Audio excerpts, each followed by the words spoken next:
Hello, this is Dr. Paul Cottrell, and this is going to be episode 34 of Grave Wisdom. I'm recording this on April 25th, 2024. So what I'd like to do is I want to start with, there's a lot to cover. I did an episode with Miss Taiwan about the Columbia University protesting that was going on. So that's on the channel. So please watch that episode. It's an interesting perspective that she has. We have differing opinions about what's going on, and that's okay. It's okay to have different opinions. All right.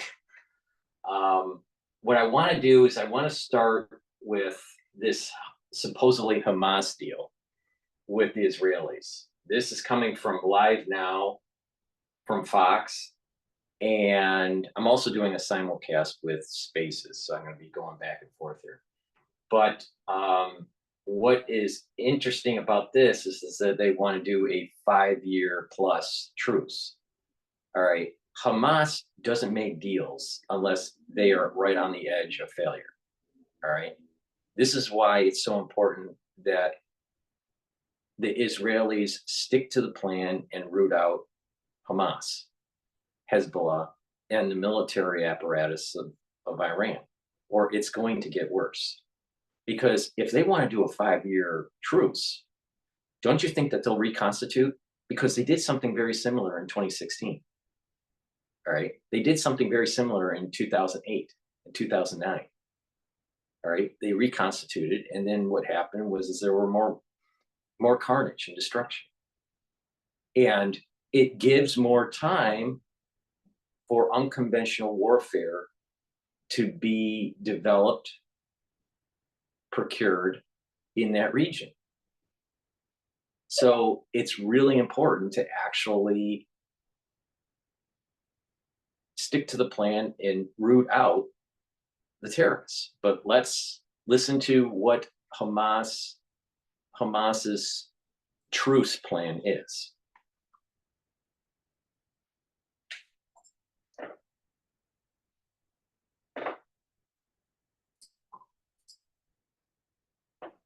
Again, following breaking news, a top Hamas political official telling the Associated Press the Islamic militant group of Hamas willing to agree to a truce of 5 years or more with Israel, and that it will lay down its weapons and convert into a political party if an independent Palestinian state is established along pre-1967 borders.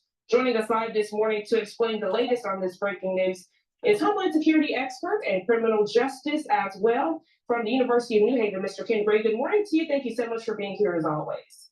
Good morning, Janae. Glad to be with you again. So now just I'll let him speak, but let me just, put my 2 cents in here.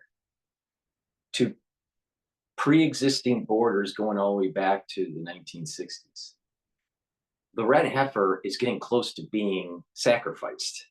All right. And I've been saying that that's the countdown for actually the preparation to start building the Temple Mount, right? But that could take, it may take years or decades to do. But it starts the countdown because you need the red heifer ashes to purify the vessels and the individuals to actually build the temple, because people had been exposed to human corpse, and that causes a certain ritual impurity, all right, preventing for the temple to be rebuilt. The Muslims know this, so the countdown's getting close, all right, and they're trying to get some sort of international affairs agreement for a truce to try to go back to some old borders that were established in the 60s. But the thing is that the countdown with this red heifer ash is not the borders from the 1960s. It's the borders that was written in the Torah, all right, in the Old Testament. And those borders are a lot bigger than what Israel is right now. That means all of the West Bank all of Jerusalem, parts of the Jordan, parts of Syria, and parts of Lebanon. Gaza Strip stays with the Palestinians. And this is the big elephant in the room that no one wants to talk about. It's easy to demonize Jews. It's easy to demonize the Palestinians in the modern context. But the big elephant in the room is a larger Israel border going all the way back to the Old Testament and the countdown that starts with the red heifer ash when they burn the red heifers. That's the big elephant in the room that no one's talking about. Ken, I saw this breaking news come in this morning, and as we've seen Hamas say several things before, not always follow through, how reliable is this statement from them? And I guess one thing that stood out to me, them saying that they will convert into a political party, which some of them are already saying they're a political party there in the Middle East. So prior to October 7th, Israel had been treating them as if they had given up terrorism and had been converting over to a political party. They had been elected. They were running unopposed, and they were elected. And since then, there has been no further elections over in the Gaza Strip. But that being said, they've offered to convert over to a political party, and have stated that they're willing to take a 5-year truce or longer. That would be sufficient time for them to rebuild, to regroup, to prepare again, to strike against Israel once again, because you notice that in their statement they did not recognize Israel as a state, and that their long-term intention is to get rid of Israel and to make all of Israel into a Palestinian state. The return back to 1967, pre-1967 borders, that would mean that Israel would have to give up a lot of territory to Hamas, and that these are all non-starters, I believe. And so while this call for a two-state solution may be the right track, this particular offer is just unacceptable to Israel, I'm sure.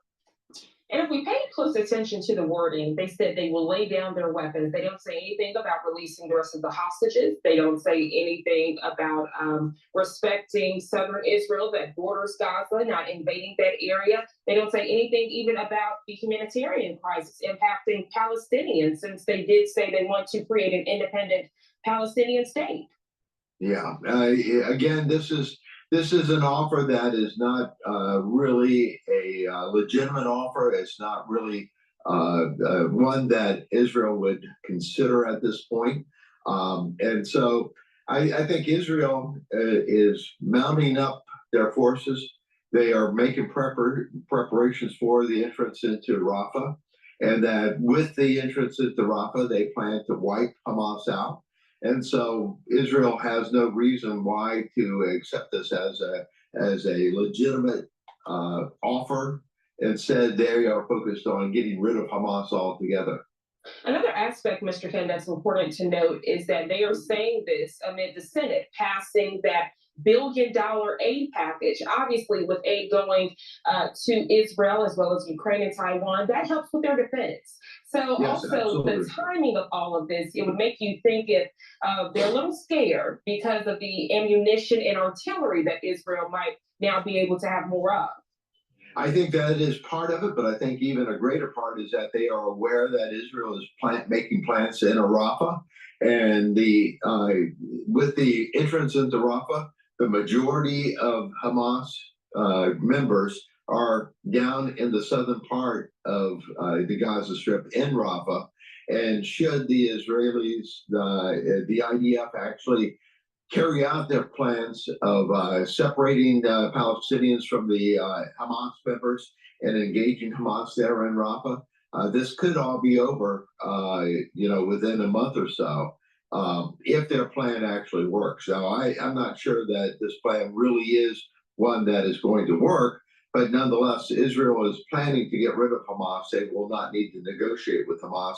They plan there to be no more Hamas. Mr. Ken, I want to ask you with your historical expertise. On the Israel side, we've heard the Israeli government and Israeli Defense Forces from the very beginning say this war is not against the Palestinian people, it's against Hamas. And then on the other side, we've seen innocent Palestinian people say, we want nothing to do with Hamas. They basically taken over in this area, forcing us to do things, forcing their way here, taking food, taking land. So if this was to happen, what would it mean for the Palestinian people? Because wouldn't it give them more power in a region that they've already tried to take control of? Hamas, as I said, was elected, but they were elected because they were the only party running at the time. And they have yet to give up control of that. They have not called for any additional elections. So Hamas is the only power in the Gaza Strip there right now. And they would be reluctant to allow for any other party to pop up and challenge them. No, I think Hamas intends to hold on to power there in the Gaza Strip. And this just really is not a legitimate offer, in my opinion. So from here, what's next? Because this is the first update I've seen from those still talks out in Egypt. And of course, there will be negotiations going back and forth on both sides. But some would say the issue is that control, from what you've been saying from the very beginning on October 7th, control of this area. And knowing that Hamas is a terroristic organization, any amount of control they may have could potentially lead to more conflict. Let's say this truce happens, Mr. Ken. Okay, they're saying 5 years or more. Okay, let's say they agree to 6 years. Okay, what happens on year 7? Does the fighting continue again? Yeah, as I say, this call for a truce may be just Hamas trying to buy some time to regroup and rearm and prepare for round 2 with Israel. So this is an attempt to stop the plans for the IDF entering into Rafah and terminating, neutralizing Hamas. Mr. Ken, I thoroughly enjoy our conversations. I basically agree with him. So please go to my store, the-studio-reykjavik.com. We'll continue with this coverage here. But at my store, you can get the structural nano silver. I have 3 different liquids. I have the Max 35, which is 35 ppms. I have the Max 14, which is 14 ppms, parts per million. And then I also have the structural silver solution that's at 30 ppms. Pretty sure it's 30, yeah, 30 ppms. So with the structural nano silver, you take a teaspoon of it a day. If you're not feeling well, take a tablespoon or 2 a day. You swish it in your mouth, you gargle, and you swallow. What that does is it neutralizes pathogens. It's also helping with that mucosal barrier in your upper respiratory tract, where in your oral cavity and in your throat area, where it will maintain that mucosal barrier. When that barrier is diminished or it is inflamed, it's easier to get sick. So this will reduce that. In addition, by swallowing this, it's also going to help with the GI tract and help to cleanse your GI tract. So take this every day. If you're not feeling well, take a tablespoon or 2 a day. And I have them at different price points. You can get it at 35 parts per million, 14 parts per million, 30 parts per million. In addition, I have these applicators that you can buy. So instead of carrying a big bottle in your bag to work or whatever, what you can do is just put the liquid in these applicators for a nasal spray. You can also use this liquid and spray your nose. The dropper, you can have it in a dropper form where you just put it in your mouth, or the spray, you can spray surfaces and help to disinfect those surfaces. The spray, this little spray, the spritzer, you can also put it in the back of your mouth and spray it to the back of your mouth. So this is a really important feature to get. So you don't have to carry a bottle and do it every day. So what I do, this is how I do it. So I have this in the cabinet in the kitchen, and I just take a teaspoon of it a day. If I'm not feeling well, I take a tablespoon or two. And if I'm going out and I put it in my bag, I'll put the liquid in the applicator and carry it around and use it when I need. So you have it around, you have it with you all the time. All right. And it doesn't cost that much. So go to my store, the-studio-reykjavik.com, and also get the applicators.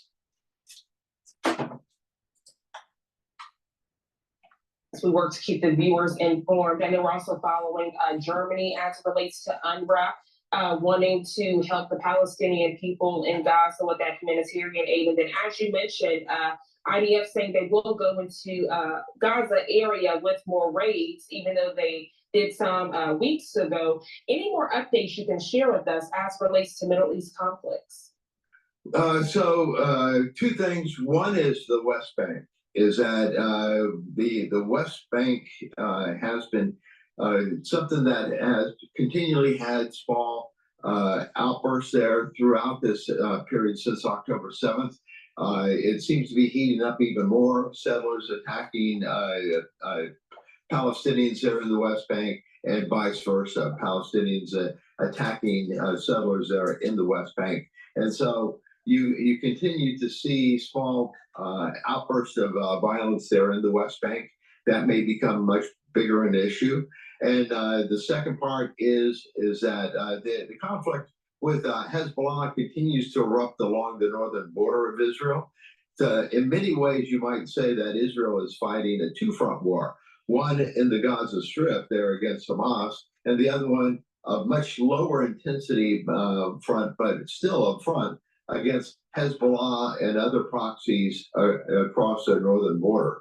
So Israel has a lot of different things going on. They're dealing with Hamas, they're dealing with Hezbollah, they are dealing with the unrest in the West Bank, and then they just got through dealing with this missile exchange with Iran. So Israel has a lot of different problems going on at the same time.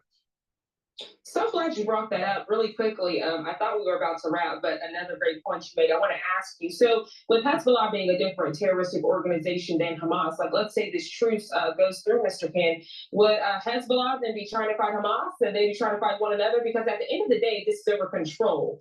And even though both of these terroristic organizations are against Israel, neither one wants the other to be in control of this region. So the Hezbollah is Shia, Hamas is Sunni Islam, and the Sunni and Shia do not get along together. But the enemy of my enemy is my friend is the acting principle that's going on right now. Hezbollah is supporting Hamas to an extent because they're being directed by Iran to do so. But it's primarily because they are the enemy of Israel that Hezbollah is supporting Hamas. Otherwise, they would be fighting one another. Always great perspective and expertise. Mr. Ken Gray, it's always a pleasure speaking with you. Thank you so much for joining us this morning on this breaking news. You enjoy the rest of it. What we're going to do is we're going to go to Al Jazeera, but before I do that, please go to my store, the-studio-reykjavik.com, and get the D3 vitamin that I have. This is a gene expression cofactor, and it also helps to absorb calcium. If a cell is infected, it needs to go through apoptosis to get rid of it. D3 helps to do that. In addition, by following a certain type of protocol, you can actually reduce osteoarthritis with taking D3 and reduce cardiovascular disease. If you've been paying attention to me about how to use D3, you're going to benefit greatly. So please go to the store and get the D3.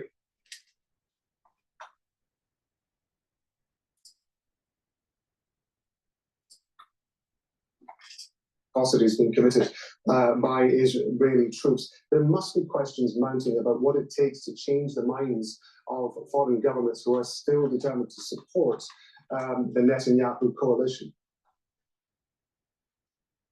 Well, look, they thought after 6 months, 7 months of unfolding genocide on our TV screens that they could avoid this. And to some extent, they have. They tried to weather the storm of public opinion, of the horrific scenes from Palestine. They tried to cover up the crime like bulldozers. They tried to deflect attention. They tried to provide more military assistance to the Israeli government so it could finish the job faster, but none of that has helped. If anything, worldwide support for Palestine, for its struggle for freedom and justice is increasing exponentially. And I think sooner or later, the Biden administration, the Sunak government, and others are going to have to confront the reality that they can no longer fend off for Netanyahu and his coalition of fanatics and fascists, that what is going on in Gaza must stop today, and certainly could not continue into more genocidal wars like in the likes of Rafah. I want to ask you a little bit more about the protests that we're seeing in the US, because Israel's Prime Minister Benjamin Netanyahu's weighed into this. He's been branding the protests as anti-Semitic. How do you think that is affecting US domestic politics, the division, if you like, between the sides in US politics? Well, it's certainly fueling the tensions and the conflict within the United States with such lies and deception. I mean, the hyperbole on the part of the Netanyahu government to deflect from Israel's crimes in Gaza are just so outrageous. I'm not sure they even deserve commentary.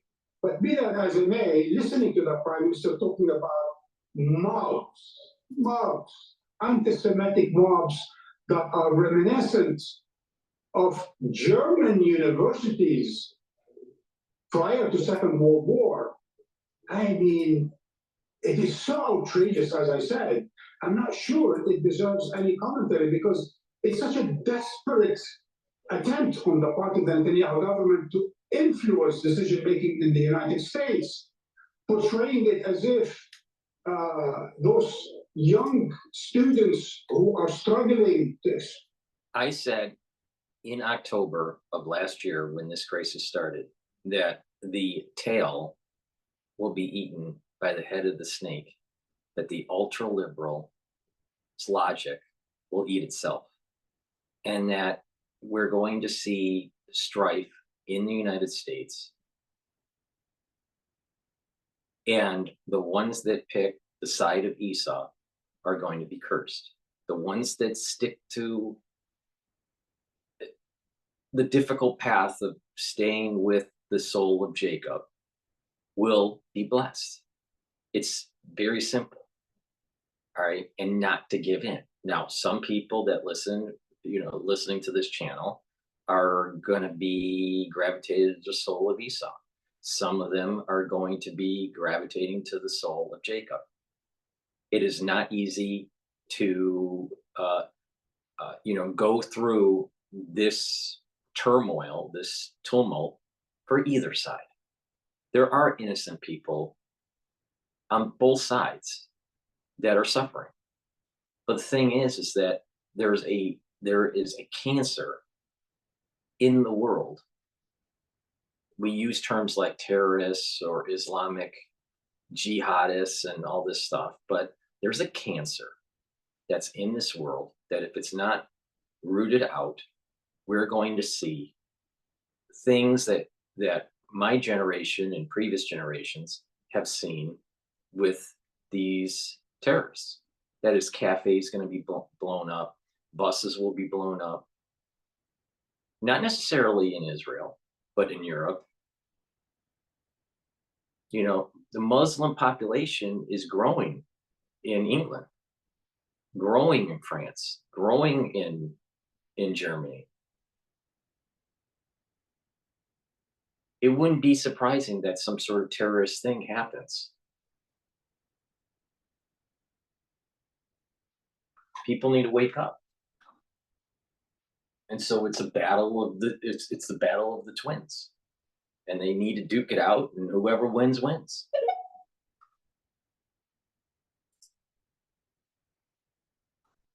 Opinion about important humanitarian causes around the world, and just for you to know and for our viewers to pay attention, those students at the likes of Columbia University, Harvard, and so on and so forth are a coalition of tens of student groups that struggle each and every day for social justice, for racial equality, for better environment.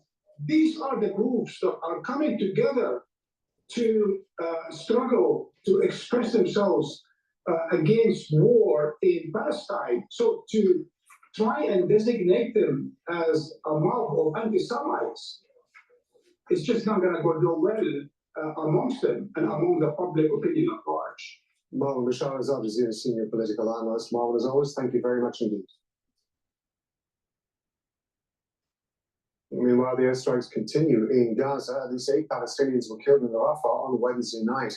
Israel launched a number of airstrikes on the southern city. 2 children were among those killed. One of the strikes hit a house sheltering displaced people in the Yabna camp.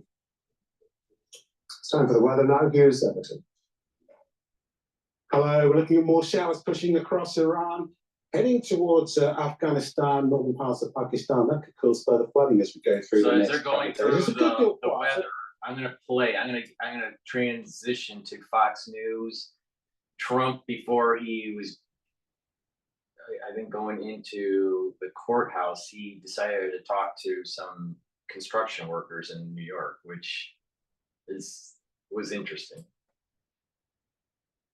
They're great people, great contractors, and great people, and I have a lot of support. I hear the Teamsters. You know, I've done a lot of work with Teamsters. I built a lot of buildings with the Teamsters, and they like me. A lot of Teamsters here, and it's an amazing show of affection.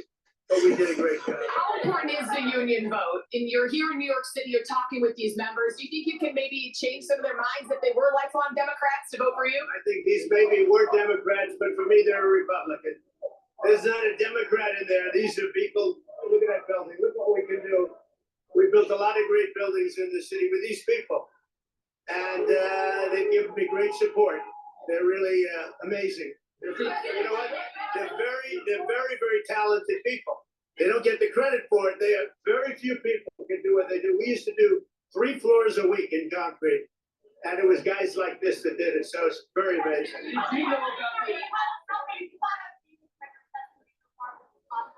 No, he's been very. The best decision I've made this year, using Navan to manage our business travel and expenses. See, our company is growing, which means more trips, more. No, he's been very nice. I mean, David's been very nice. Nice guy. Did you know, Mr. President, did you know? What's that? Well, we have a big case today. This judge isn't allowing me to go. We have a big case today in the Supreme Court on presidential immunity. A president has to have immunity. If you don't have immunity, you just have a ceremonial president. You won't have a president. Did you know about the payments? So we have a big, we have a very big case. Very big case going on.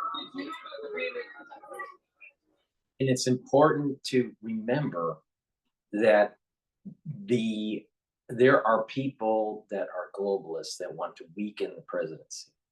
They want to weaken America. They want to weaken economically America. They want to weaken the border.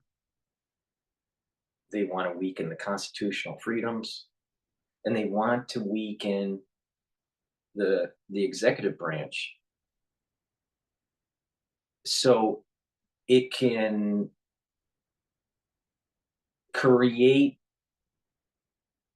enough argument within the legislative branch to allow for this controlled demolition to take place. If you get a pro-constitutional, pro-American kind of president in the office, that president can push back on globalism.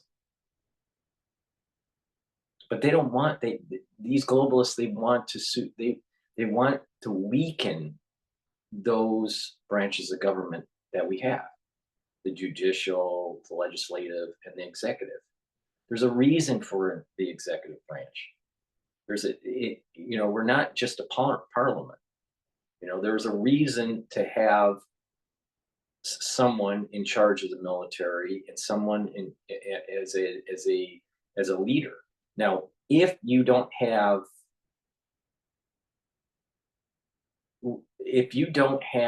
a system in place where the president can the president can lead as president and not be superficial, right? If you don't have those provisions in place, then like Trump said, it's going to be ceremonial and it's not going to mean anything.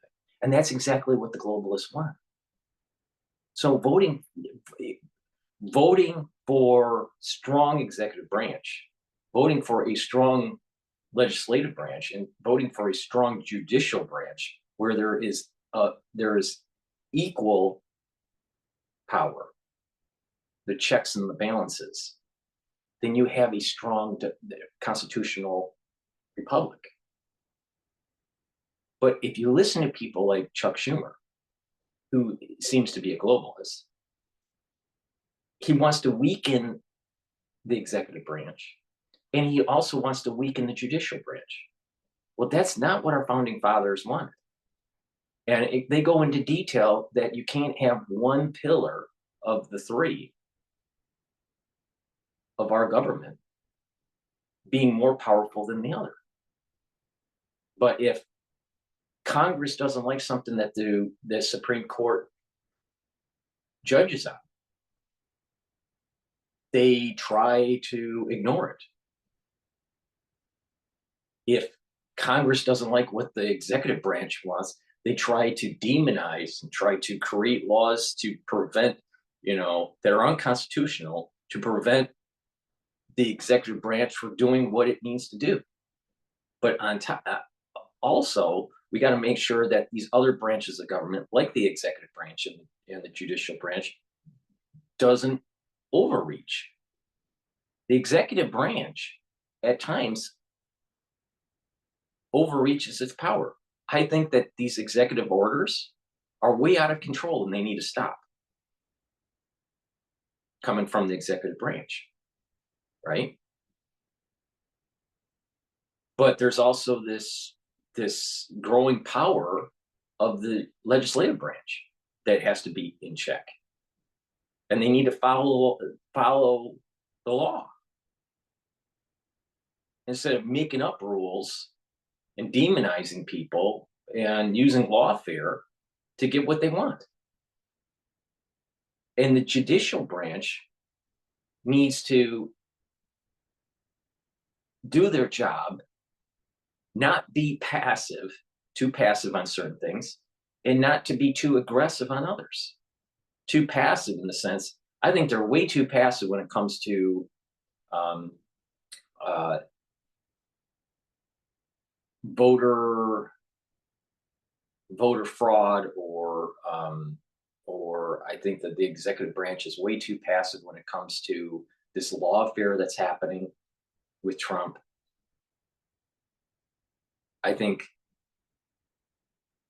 Roberts, the Chief Justice, failed when it came to Obamacare legislation.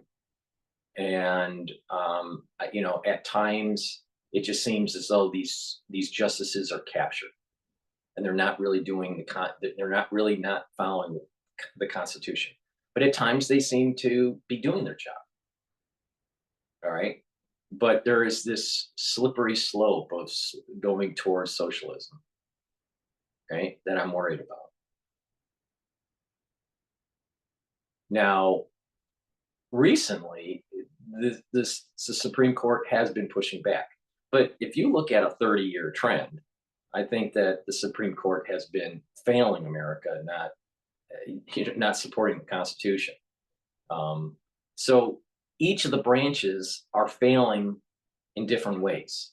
They're either being too passive and not doing their job, or they're being too aggressive and overreaching the boundaries that were enshrined in the Constitution. Right? So what Trump is saying is really important, that you don't want a ceremonial president. You need to have provisions in place where a president can make decisions and not have to worry about the lawfare that takes place during the presidency or even after the presidency. Now, of course, it's within reason, but there is an orchestrated effort to weaken the executive branch. And that is coming from a globalist point of view, because they know that if you can weaken America, then globalism, the one world government, is that much closer. The last beacon of freedom for the world is right here in America, in the United States. If we lose, if we do not hold the line, then tyranny will ensue.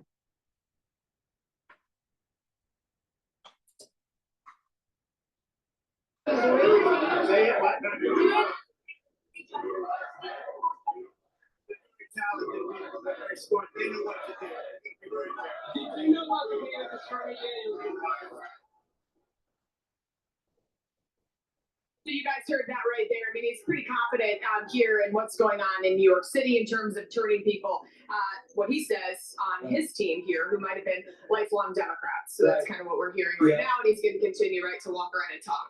I think that he's dealing with the Republican Party chair. I think he's still doing it. That's Ed Cox.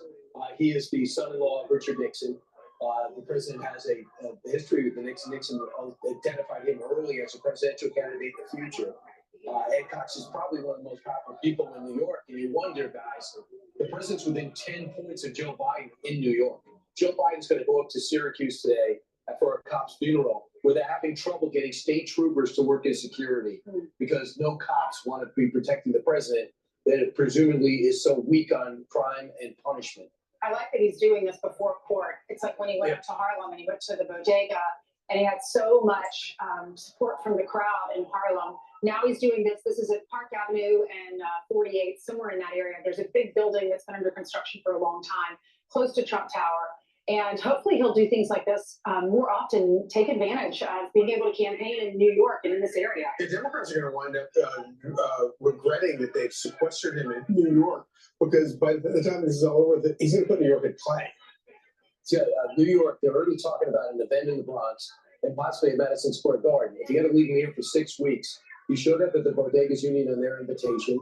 This has been on the books, we understand, for a while. And this is something that is, it's unscripted, it is real, it's a slice of life.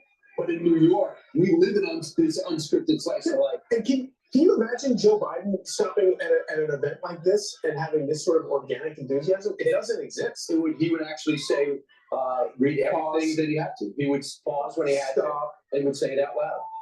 And I think we're safe to say that this is the only president or candidate we've ever had who knows how many floors in a week you can build with concrete using steelworkers. Because this thing was, I could pay for it, but they build it. And that's why he has so much respect. Look at this. Look at in the background on the scaffolding. You have construction workers out there taking pictures. People, it looks like, over the cars. And it might be in New York City, but whether it's going to bodega or doing this, he's talking about things that people across the country will relate to. Yeah. And whether it's safety. Sending gift cards in bulk can be a nightmare. Tremendous, a platform that takes the stress out of sending payouts like Visa. Yeah. And whether it's safety and crime or the economy. Yeah, they are yelling, oh, Trump, Trump, Trump. They're yelling 4 more years and USA, USA. Alexis, you're right there. Who else in the press corps besides you thought that this was newsworthy enough to show up? You still want Alexis? She probably doesn't do it. You're talking to me. There's a lot of people. No, I can hear you now. There's a lot of people here. There's a whole amount of press right in front of us. And then there's also so many people that are kind of coming now that this has been announced that we're nearby, that are trying to come and catch a glimpse, but are kind of being closed out by security. But the former president has spent pretty much, he's spending a lot of time here talking to these people.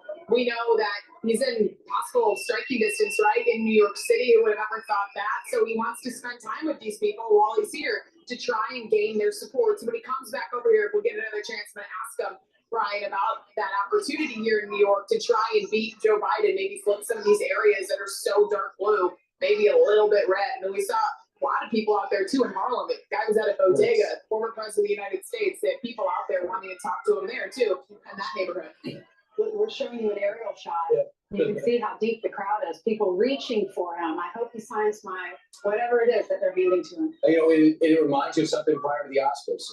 People show up, they just want a glimpse, they want to see. And it must be maddening for people. There are no ball gowns. These are the union workers. I'm thinking about those panels of 10 legal experts who say every day how bad a person Donald Trump is. Your message is not resonating. You can indict him as much as you want. You can say whatever he wants. They are not listening. They're making their own decisions, and they believe that former president was fighting for them and will again, no matter what you say and how outraged you may be from the Katie Courics in the world. Well, we've seen all these unprecedented attacks on the president, former president, and the use of the courts to go after him. Well, this is what they're afraid of. This is why they despise him so much. And this is why even in the Republican Party, there are people that don't like him because they're terrified of him, because he can inspire this kind of enthusiasm from people by just showing up at a construction site. A lot of people in that crowd, it's New York or Democrats, and many of them can relate to him and are saying that they're thinking about switching their vote, especially when it comes to either choosing between Biden or Trump. And in Pennsylvania, we did a Fox News survey, and among independents, he and Biden are neck and neck in the state of Pennsylvania. But it's interesting when you look at the independents in the survey. Trump had the advantage. He was ahead by 7 points among independents in March in that survey, and now he has an 8-point edge. So that could take him over the top. Right. You know, it's also noteworthy that this team runs like an efficient machine, and he knows exactly how long it's going to take to get downtown in order to get to court. And he's saying, why would I leave? Also, think about the president's mindset. It's pretty damaging to your emotion. You got to sit there and hear these horrible things about you. You got to listen to a judge who tells you when to stand and when to sit and what to say. And this is an emotional lift for him. It's important for him to understand, no matter what's going on in that courtroom, there's something going on outside there that's a lot more positive. Good point. Good point. This will carry him through the court. And all along, I don't think that the court cases have anything to do, obviously, they have nothing to do with justice. It's all about what you're talking about. It's all about trying to humiliate him, take him off the campaign trail, do whatever they can to get off his game. And this is how he gets back on his game. Why can't one of those people be in his jury pool? Exactly. Put your best on. I have a job for you. The prosecutors did everything in their power to make sure that didn't happen, I'm sure. I'm Steve Ducey. I'm Brighteon Channel. All right, so I'm going to also play Al Jazeera on the U.S. campuses, their coverage. Do you really want to make your holiday special? Tanzania has got so much to offer. From the famous Serengeti National Park, Ngorongoro. A week after students at Columbia University. Before we do that, because this is PNN, I have to go to commercial. Please go to my store, the-studio-reykjavik.com, and get the Clarity Factor. This will remove that brain fog. It'll help you concentrate at work and in school. And it'll also help to keep those dendritic connections, to be connected, and that improved conductivity between neurons. All right. When the dendritic connections start to recede, your brain starts to slow down in activity. All right. This is part of the aging process, but you can improve this because of neuroplasticity. All right. So if you read and talk to people and challenge your mind and take supplements such as the Clarity Factor, then what will happen is you're going to improve those dendritic connections. All right. And then by doing that, you're going to have better mental acuity. So go to my store, the-studio-reykjavik.com, and get the Clarity Factor. In addition, there are a lot of people that don't get 3 cycles of REM sleep. So please go to my store and get the Good Night formula. You'll be able to get the 2 to 3 cycles of REM sleep a night. And when you do that, your body will be detoxifying because you need actually REM to help detoxify your body, especially the central nervous system. And you'll have more energy because you're well rested, and you'll be consolidating memory. Part of memory loss is not going into REM cycle sleep. So please go to the store and get the Good Night formula. It has tryptophan and melatonin in it.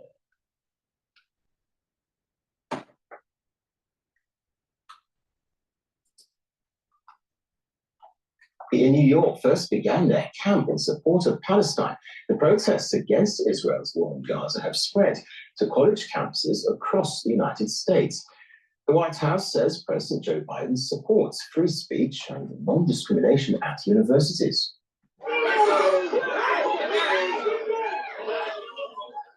There were scuffles at the University of Texas as police and state troopers tried to disperse the crowds.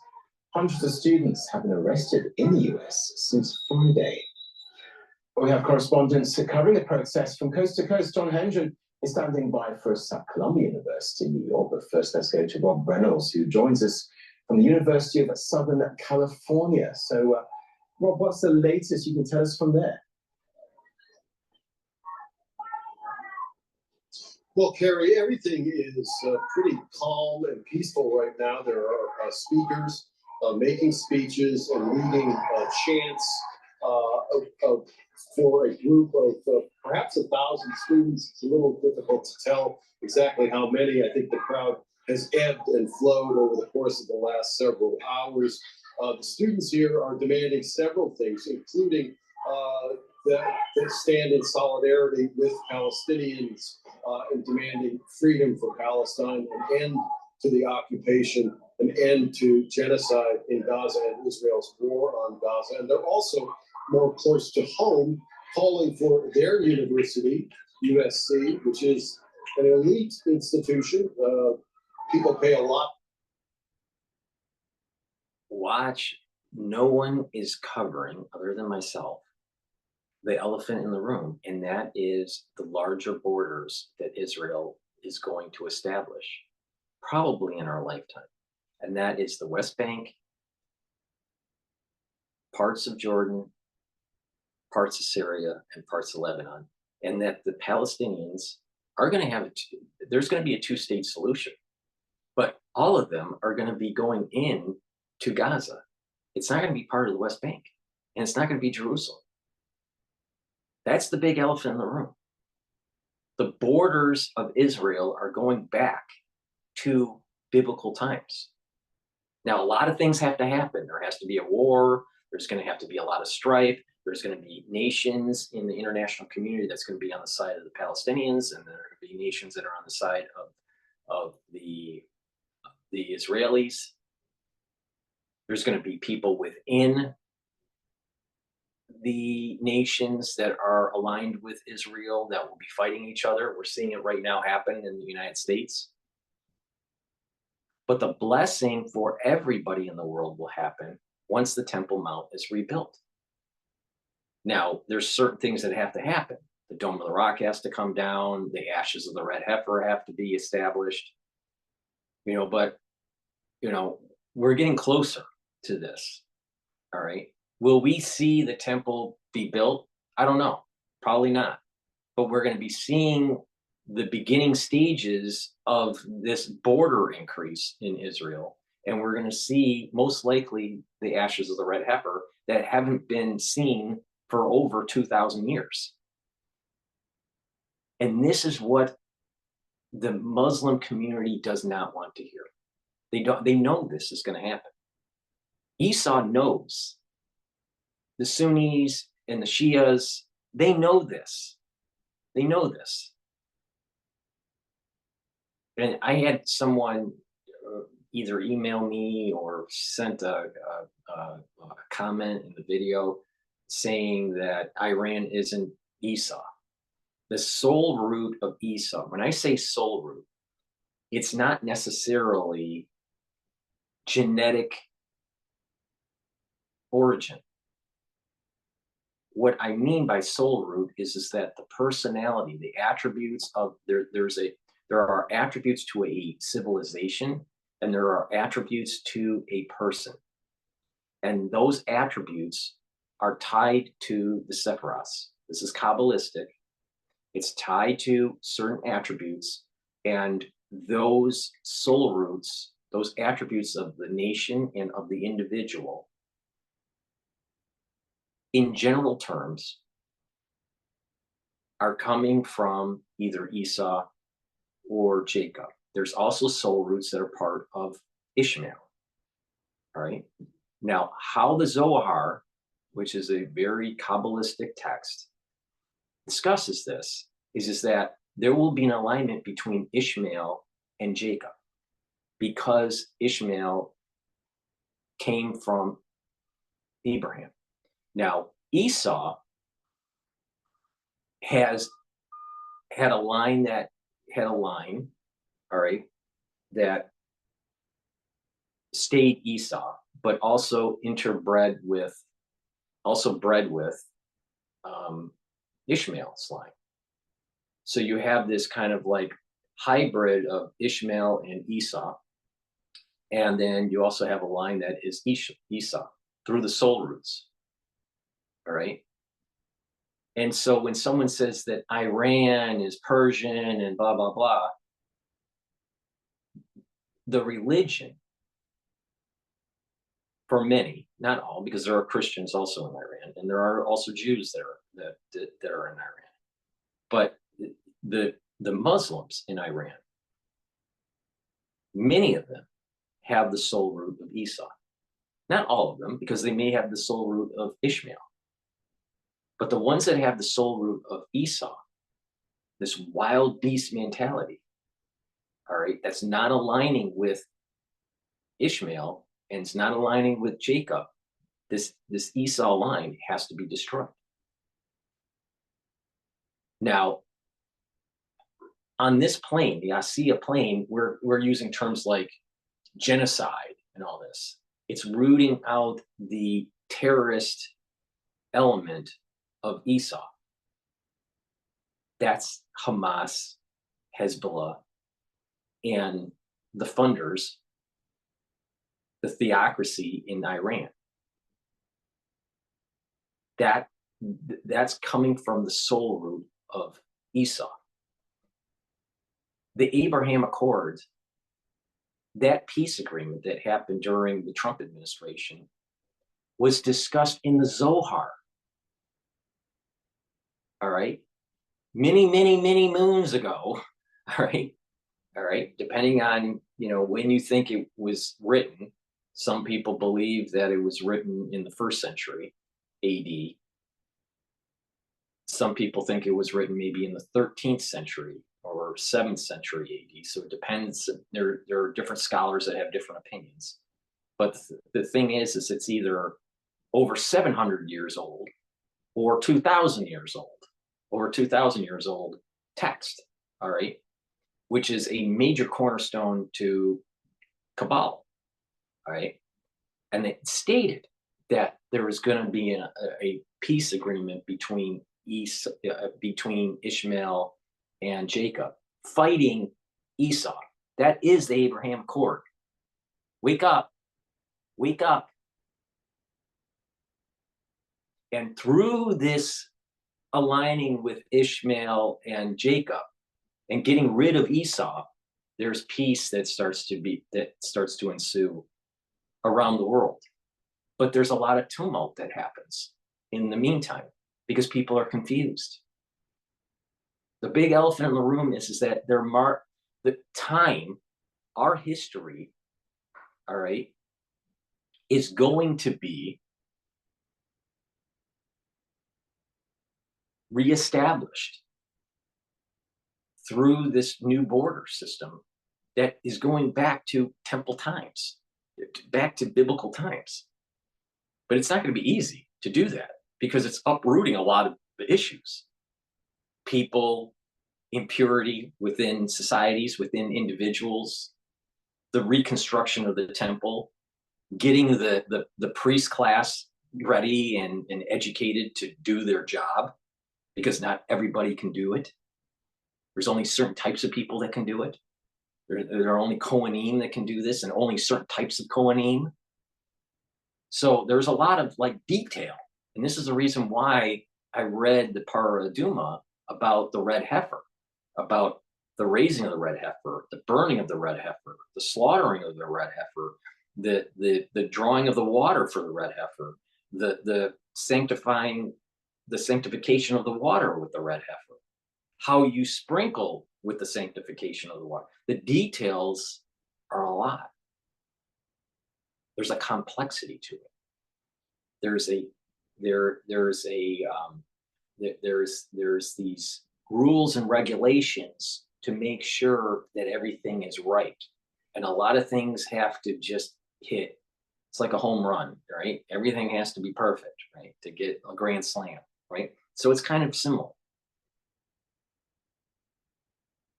So, but you don't hear this in the news. They're always talking about some sort of 1960. You think the 1960 border, or even the 1948 border, or anything in the last 100 years supersedes what was written in the Old Testament? Really? You really think that? Because if you do, you are going to be in a world of hurt as this starts to develop. It's developing now. You're seeing it happen. And you're probably starting to see that the pace is increasing since October 7th. And also there's these jump diffusions, all right? Things seem to be plateauing, and then all of a sudden an event happens in the world and it changes the dynamics. You see it with what's going on with Trump too. You think that he's like starting to lose energy to win the election, then all of a sudden something happens that's totally unpredictable. And there's a jump diffusion positively for him. All right. There's a lot of negative things that are happening with the lawfare. And there's a lot of things that are very negative in the media against Netanyahu and Israel, especially with the mass graves, and we'll be covering it in this video, that puts a negative light on what's going on. But there's a bigger arc. All wars have atrocities, have, quote, war crimes. All wars. And there's a war crime that no one's talking about on the Palestinian side, the Hamas side. And that is they're embedding themselves within the population to increase the chances of collateral damage. That's a war crime. And actually, if you listen to Al Jazeera with all the collateral damage casualties, in terms of numbers, Hamas has actually, because of the embedding in the society, has been the root cause of those civilian deaths, and therefore the war crime is more on the side of Hamas than on the side of the Israelis. But that doesn't mean that Israel isn't doing war crimes. They are. All wars, all sides of war do war crimes. That's reality. Sometimes it's caught, sometimes it's not caught.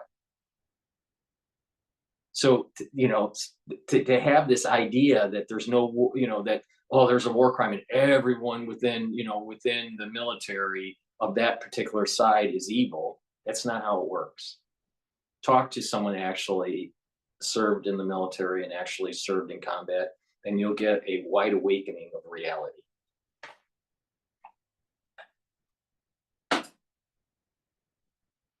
Money to send their children here, or students pay money themselves.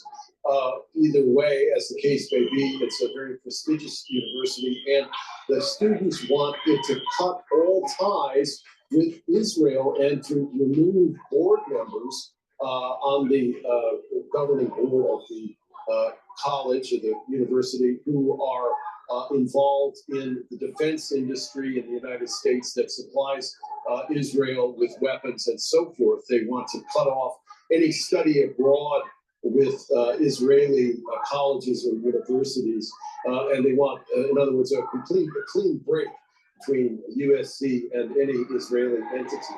Now, it's all been very peaceful, as I said, during my time here observing this crowd, there have been no confrontations or shouting matches between individuals. You know, the Arafat scarf that everyone's wearing, the Palestinian scarf, right? Sharon, who died several years ago, who was the prime minister of Israel, was a military veteran, had the opportunity on the battlefield to actually kill Arafat, and he actually let him go, and he regretted it. If he would have killed Arafat on the battlefield, you wouldn't have all these people running around with these Palestinian scarves, the Arafat scarf. And the lesson learned here is get the fucking job done when you can, because it gets worse and it metastasizes downstream.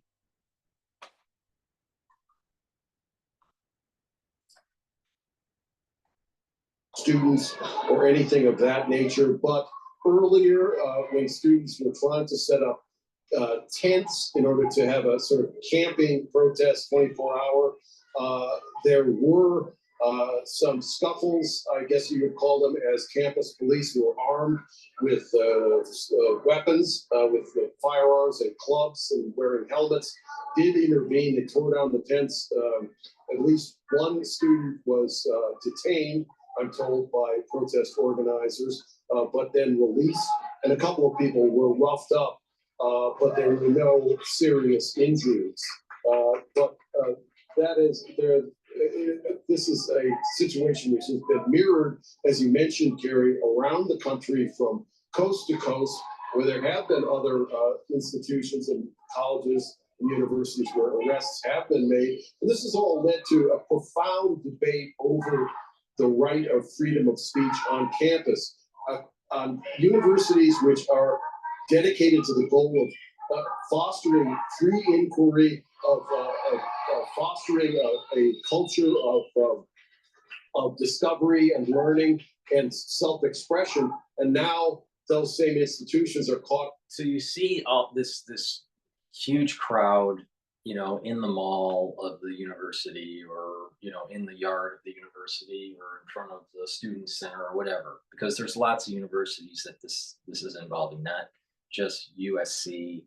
It's involving Yale, it's involving Columbia and NYU and University of Austin, and, you know, so, yeah. And, you know, so there's all these things that are happening on campus. Kids, because they're kids, right? They're going to college, all right, to learn a certain subject matter that they're interested in. And for some, they want to go into politics or go into additional studies in graduate school, go into teaching, or go into the private sector or even the public sector, right? Through nonprofits, or, you know, work at a, you know, Fortune 500 company, maybe make their own company, whatever it is, to learn a skill, all right? And during that process, they're also learning new concepts, new cultures, because these campuses are a mix of different races, different cultures, different religions. So they get to see, they're exposed to different nationalities, different religions, different ethnicities, different points of view. And you have, especially during the general requirements for college, you know, there are these humanity type classes and speech classes where you're, you know, learning about philosophy, and you're learning about different cultures, and in your history classes, you're learning about world history and stuff like this. So in these classes, within the rubric of the class, you may, you know, have a discussion, a spirited discussion between different points of view. For example, maybe you have a class that is about Middle Eastern history, and you're now in the contemporary part of the history, and a discussion about the borders of Israel. All right. ensue between, let's say, two students. One happens to be Palestinian, another one happens to be Israeli, or one is Muslim and one's Jewish. All right. But as long as there is respectful discourse that is not out of control, then that's what the university is about. It's about the freedom of speech within the rubric of the course.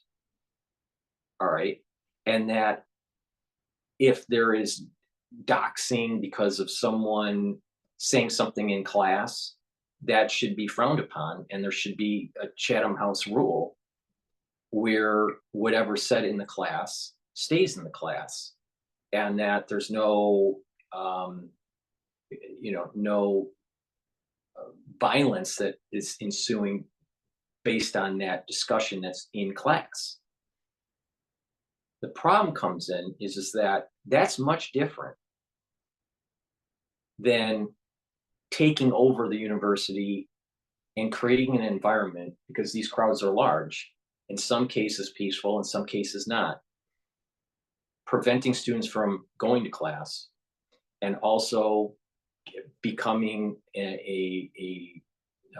environment where it's unsafe for certain types of people. All right. Just imagine if this crowd was saying something that was, let's say, something anti-Black. I'm sure that the Black students would feel fearful. It would be their freedom of speech, but it's not appropriate. Now, in a class talking about, let's say, the history of the United States, and let's say it was dealing with the slave trade, all right, in the history class, and there was a discussion about, was the slave trade right or wrong? And let's say there was one person in the room that said the slave trade was right, and another person, let's say was Black, said that the slave trade was wrong.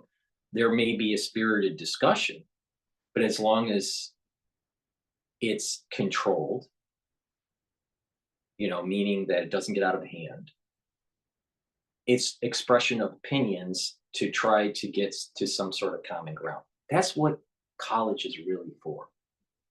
All right. The problem is that we have a society that if you disagree with a particular group, you either try to convert them because you're proselytizing the group, or you demonize them to the point where you try to discredit them somehow, some way, in social media, through doxing bans or whatever it is. All right. But still, that Chatham House rule should be in place in the classroom, because they're dealing with a topic that there's a lot of friction to that topic, but it's an environment where people can express their opinion. That's much different than being in the mall or the yard of some campus and taking over the campus. These students have all the right to get a permit and protest in a public space.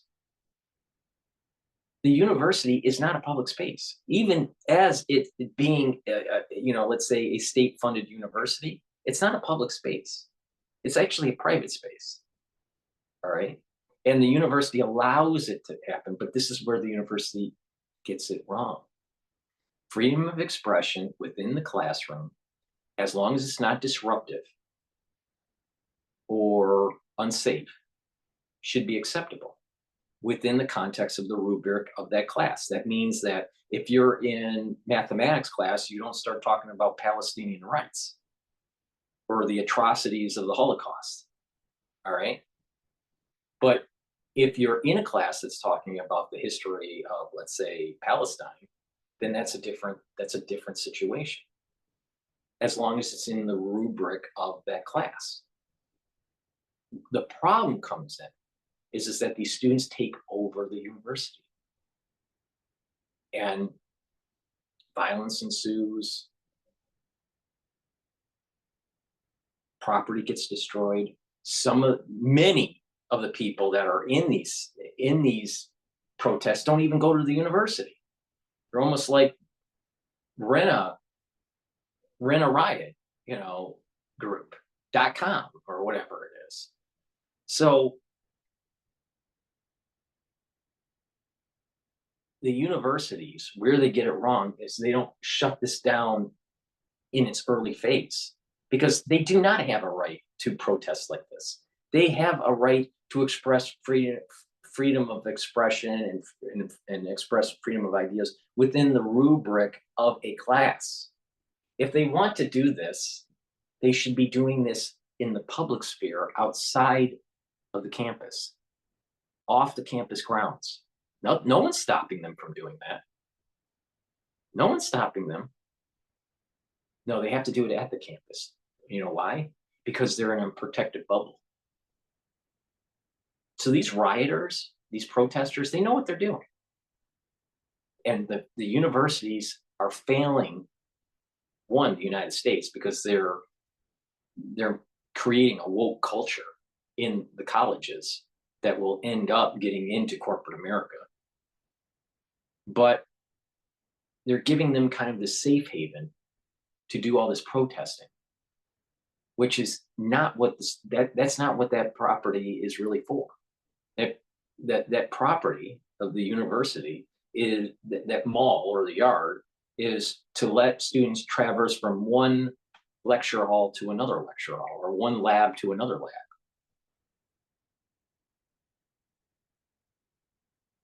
Not to be an encampment. This is where the presidents of the university are failing.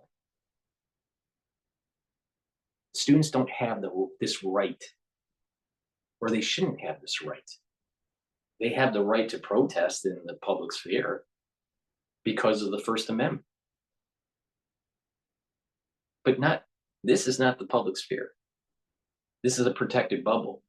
If they really believe in what they're doing, why isn't it in the public sphere? Why isn't it off the campus?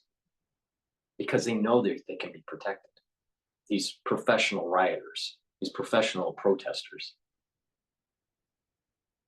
And the universities allow it to happen, because most of the universities are liberal run. There's the problem.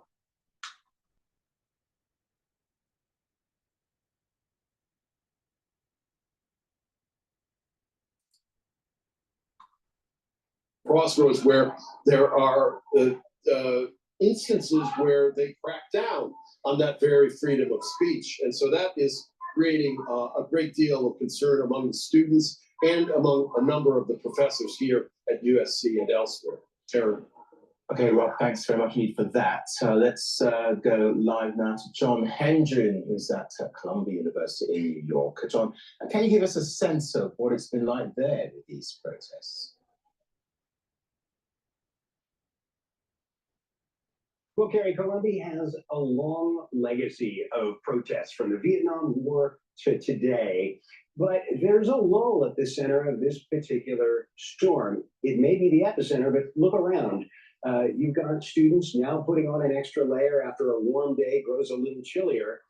Today was a busy one here. The Speaker of the U.S. House of Representatives, Mike Johnson, came here and he spoke to Jewish students and condemned these protests, the ones here and across the country. Well, the students held a little news conference of their own, the protesters, and they made some demands. They said they're protesting the war in Gaza, but they're also protesting their university. They want to know, they want the school to disclose where it's investing its money. They want it to divest of all Israeli investments. And they want amnesty for all of the students. Well, let's think about this. They go to a prestigious university, let's say Yale, Harvard, the Ivy League, whatever. All right. And then they're complaining on the endowment investments that allowed for the university to grow. And many of them get many students get some sort of reduction of tuition at these universities. That's coming from the endowment. So they'll benefit, they want to benefit from an Ivy League education, but they want to tell the university how to invest the money. If you don't like the policies of the university, don't go to the university. But this is the problem with the woke culture today. They want the benefits, and then they want to tell you how to run the show. You're seeing it already in, some of the Ivy League clubs post-graduation, where you have this woke culture coming in, right? And they're trying to whitewash history because some, back in the 1800s, the portrait of XYZ happened to be a slave owner, and they want to take it down. And they want to just whitewash the history of some of these clubs. Can you imagine, in the main cocktail room at the Yale Club, where you have the portraits of the presidents that went to Yale, and obviously George Bush Sr. and Clinton and President Clinton and President George Bush Jr. portraits there. But can you imagine a woke person going in there, just finished graduating from Yale, signs up to be a club member, and then demands to bring down George Bush Sr. because, he started the war with Iraq in 1991. But that's what's happening. That is what's happening. They want to bring down the history. They want to whitewash history. You have people in New York that want to actually take down George Washington's statue at Federal Hall that's facing NYSE Stock Exchange. The first president of the United States. Why? Because he was a slave owner. The context of the time period is important. It doesn't mean that everything that these people did was all lily white. It wasn't. But they want to whitewash history. This is exactly what happened in the Cultural Revolution in China. But we're in a slow rollout of it. You have weak, ultra-liberal professors brainwashing these students, especially at the Ivy League, trying to actually tear down the history of the country. To understand the atrocities of a country, you have to make sure that you teach the full history. You don't whitewash it. You don't just tear it down and just burn it up and just not know anything. Don't you think it's important to understand General Lee during the Civil War, even though he was on the Confederacy? He was actually a military genius from West Point, even though he lost the war. But taking down his statue whitewashes history. You don't learn some of the things, where some of the negative things about the Civil War and some of the positive things about the Civil War, because it's only one-sided. Same issue that the CCP did, with this whole uniparty. This is where America's going. And it's coming right out of the Ivy League, brought to you by ultra-liberal fucking professors.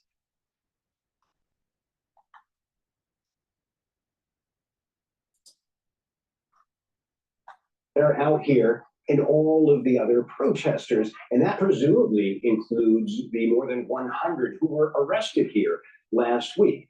Since then, the university has given in a new deadline of midnight local time on Thursday as talks continue between the student protesters and the university, and as this wildfire of protest spreads across the country. But you can see how peaceful this is right now.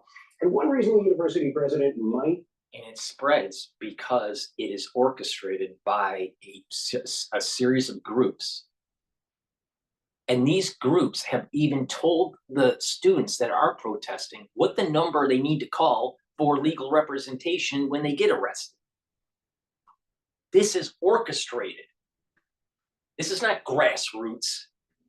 And the universities allow it to happen because they allow them to do these encampments on the lawn or in the mall. What right does a student have to put, you know, a North Face tent up for 3 days? Meanwhile, you have tons of homeless people in New York.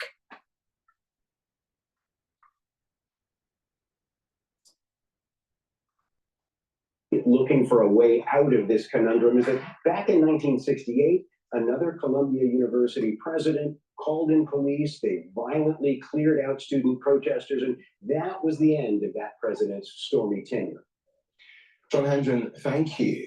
Well, staying. Oh, so if you start to break up the insurrection on campus, you're going to lose your job.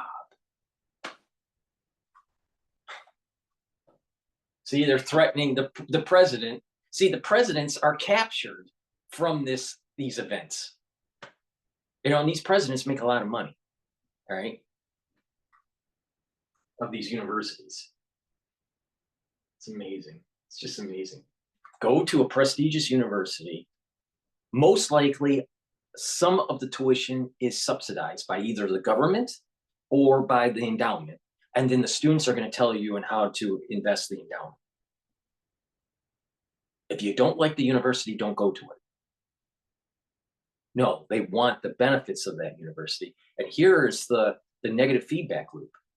They're actually weakening the prestigeness of the university now, where large corporations don't want to deal with this bullshit.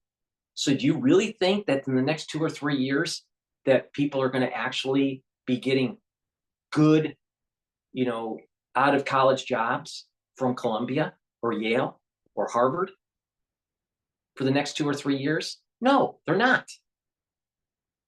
And so this is why there are individuals that are applying to colleges now this season in the next tier group for schools in the United States. Some of them are actually in the South, the southern states. Because these students know that, that there's going to be a memory of this for the ones that are hiring, that they don't want these woke people.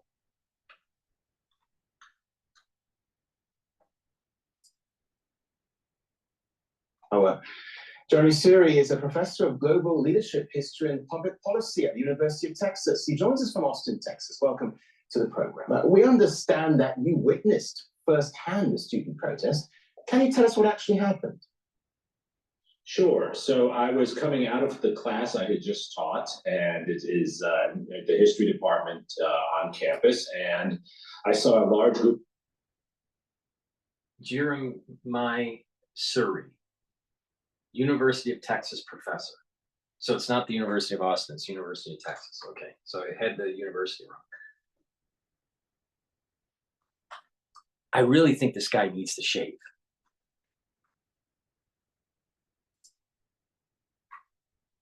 Students, and not a very large group, but about 200 students who had assembled on a grass lawn behind my building. It's what we call the South Mall, and it doesn't block any buildings. It's visible to many people, but it's an area that students often sit on to study and things of that sort. And these students were shouting "Free Palestine." That's all. They had maybe 1 or 2 signs. They were saying nothing anti-Semitic. They were saying nothing that was threatening. And as they were standing and shouting, I witnessed the police, the state police, the campus police, the city police, an army of police almost the size. This is orchestrated. They want to seem peaceful in Texas, on the University of Texas, and then to try to demonize either the administration of the university or the police, because now the protesters are the ones that are oppressed. See? Remember what DEI was all about? The oppressor and the oppressed? You know about this ultra-liberalism, wokeism that's in the United States about the oppressed and the oppressor? We're seeing it in real time here. They're going to start to demonize actually shutting down these encampments to try to fuel a larger protest that was like in the 19th, like during the Vietnam era. I think the Vietnam era is totally different. One, it was during a war where people that were going to universities could be drafted. None of these students are going to be drafted, into the United States isn't in a draft. Maybe not yet, but so this is a lot different, right? This is actually virtue signaling where there's no real skin in the game. These students don't really have skin in the game. The ones that were protesting during the Vietnam era, which I still think was wrong, but the ones that were protesting during the Vietnam era had skin in the game because they could have been forced to enlist. So it was a little different situation that was going on with the draft, right? But again, benefit from freedoms, but not really have to serve the country. That's the generation that just came out of the baby boom generation. The baby boom generation mostly is about self-centeredness in so many different ways. It starts with them actually going to college during the draft into the Vietnam era, and they didn't want to serve their country. Most people that served didn't get killed and didn't get wounded in Vietnam. But the thing is that there was these protests on campus during the Vietnam era where they didn't want to serve their country.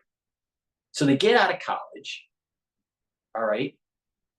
And then for many, many decades, they actually start to balloon the deficit in the United States. And inflation really takes hold.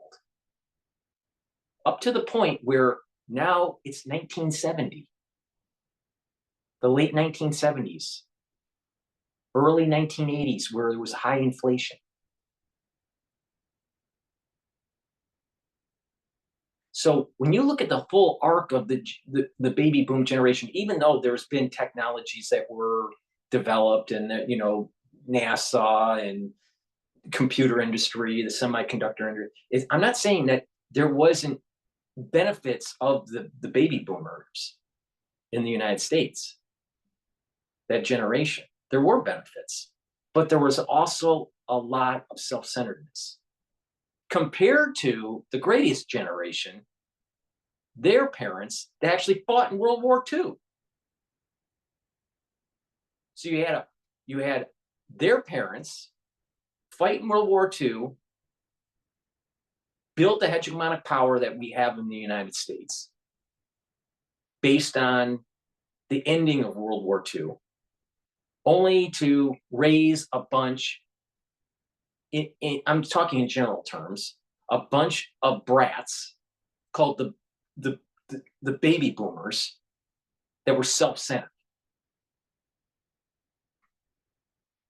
And now you have the millennials, the Gen Z crowd,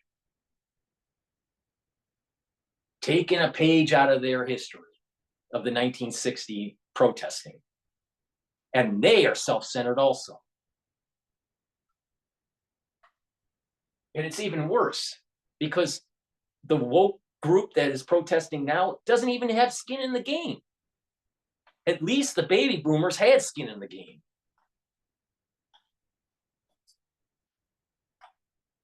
Of the student group, collecting themselves. Many were carrying guns, many were carrying rifles.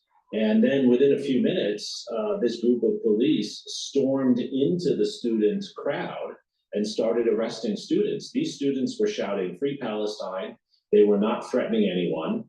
They were peaceful. They were loud, but they were peaceful, and they were not anti-Semitic either. And what does Free Palestine mean? It means they could control the West Bank in Jerusalem. that is antithetical to where this is all going for the Temple Mount rebuilding. That's the big elephant in the room, guys. What does free Palestine really mean? Stop the Temple Mount?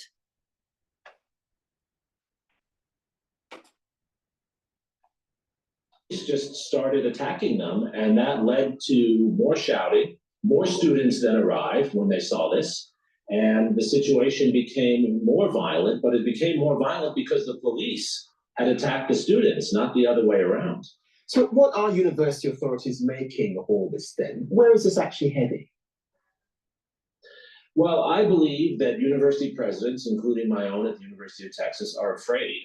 They're afraid that they are going to be criticized and condemned by politicians, by the governor of Texas, by members of Congress. They're afraid they're going to be condemned for allowing anti-Semitism. And I'm against anti-Semitism too. I'm Jewish myself. I think anti-Semitism is horrible, and there has been too much of it. But the presidents are overreacting. And what they're doing is they're creating an environment in which no one is allowed to say anything that sounds critical in any way of Israel or any other topic. And they're making it impossible for students to express themselves. I want students to express strong opinions. There is nothing wrong for students expressing strong opinions. But why do they have to do it on campus? They can do it in the public square off campus. They have a First Amendment. What they do is they use the campus as some sort of safe space, and it causes a little bit more disruption because they can congregate in a field, in a mall area or on the yard, and it's really good for TV. But you can't do that so easily on the streets of New York or the streets of Boston, because you have these alleyways and corridors and these streets, right?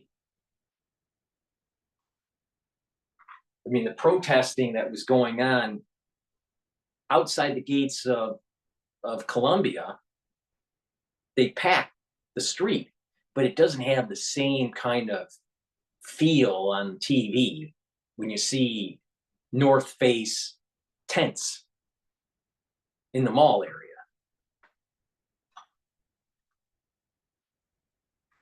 And like I said, Israel is getting cursed and blessed. There's an infighting that's going on, all right? Some of that curse is because of atrocities in war, because all wars have atrocities, right? And whoever caused crimes against humanity, war crimes, should be prosecuted, right? But all wars have it. All sides of wars have it. And that means that there are war crimes that are going on the Hamas side too. So, let's just call a spade, all right? And there's a curse that's going on with Israel. There's also a curse going on with Israel because there's infighting within the Jewish people. The ones that are more conservative in terms of religiousness versus the ones that are more liberal, that don't follow the religion. The ones that are following the edicts of the Torah and the march towards the Temple Mount being rebuilt, and the ones that don't want that. Now, you have to ask the question, why does one want the temple to be rebuilt versus the ones that don't? Independent of if they're Jewish or not. The ones that want the Temple Mount to be rebuilt is the time period where you get into the Messianic era where there's actually peace on earth. And all this fighting and all this stuff goes away. But for that to happen, certain things have to be met. And that is following Torah principles, the Old Testament principles, the mitzvahs, right? And many mitzvahs can't even be done unless there is the temple. So the religiousness of society has to be brought up to a higher level. The ultra liberals don't want that. So if you're a person that doesn't want the Temple Mount, you have to ask the question why. And when you get to the root cause of that, after you ask the question why, a few times, it'll get to the point where they're not willing to do mitzvahs. They're not willing to follow the precepts of the Old Testament. And there's the rub. There's the problem. And so you have all this infighting that's happening in society at the worldwide level between good and evil. And there is this conflict. Good will prevail. But the more kicking and screaming evil has, the more bloody it's going to be.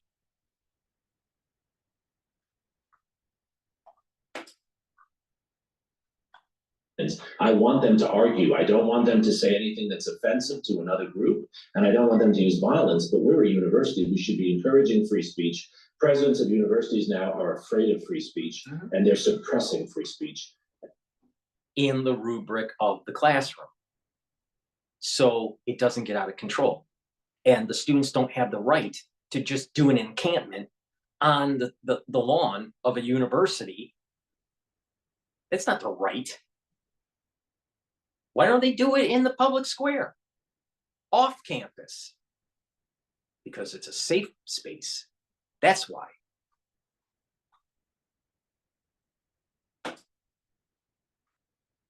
It's terrible. We should not allow that to happen. Given what you say then, could this eventually lead to some kind of policy change when it comes to how institutions react to protests like this? Well, I hope it will lead to some soul searching. I believed we had a policy until today at the University of Texas, and a policy I think most major universities had, which is that peaceful protests were encouraged. That is actually what we should be about. Now think about that. We write in our Constitution at the university that the students can do peaceful protesting. Meanwhile, they just came out of the humanities class by an ultra fucking liberal professor that just told you that America's bad. And it's demonizing other, nationalities for whatever reason. And so the students get supercharged. And so this is a means to project the feelings of these ultra-liberal professors. That's why.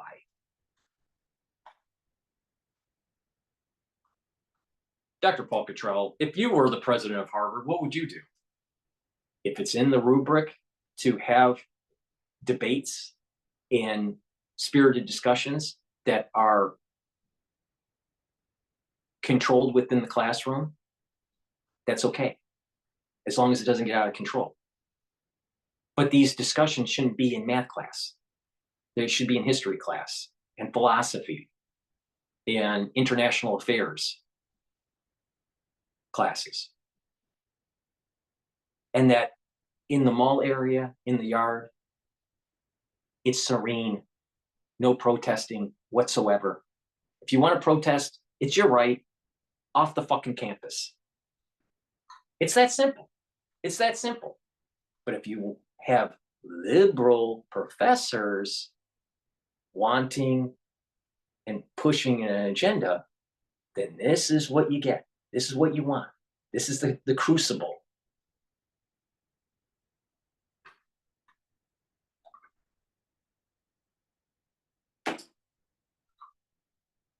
Policy. I would like to see us have a discussion about returning to that policy and setting clear guidelines for that policy. I do fear there are some people who want to limit free speech and limit protests at universities. What is ironic is these are the same people who a few years ago were saying we didn't have enough free speech. The same conservatives who said that we were doing too much woke diversity training are now the same people who don't want.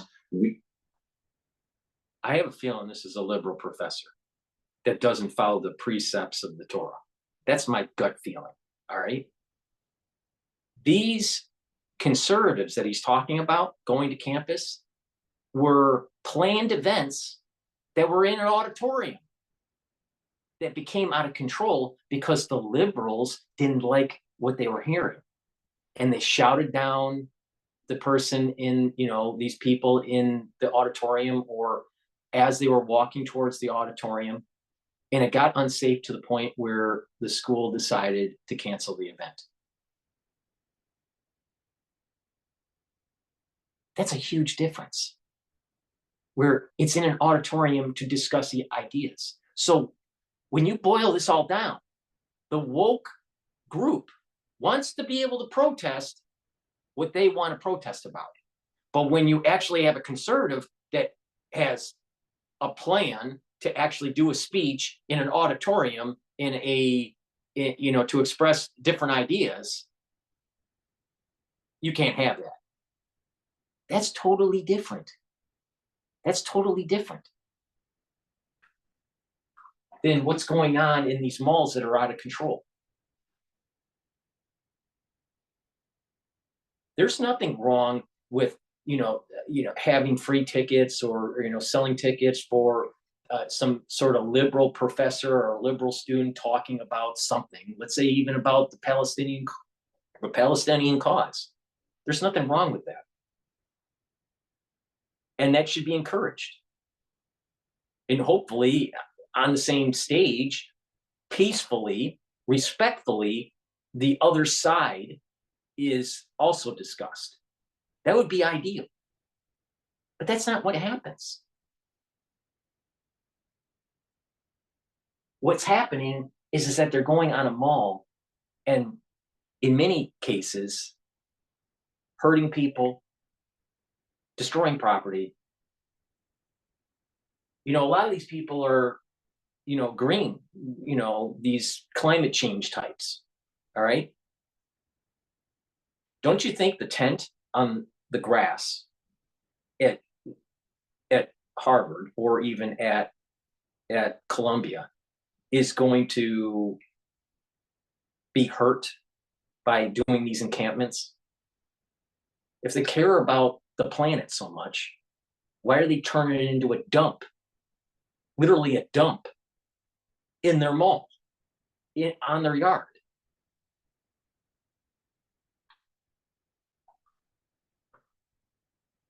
So what will happen is you got the liberals spinning it. Oh, you shut down our protests in the mall, but you want to have conservatives in an auditorium.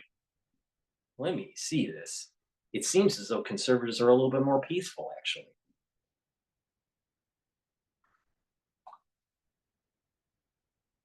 The country is being torn apart between ultra-liberalism and conservatism. Pick conservatism. In the long run, you're going to benefit. You pick this ultra-liberalism, and what's going to happen is you're going to be cursed at a metaphysical level, and you're going to be on the wrong side of history.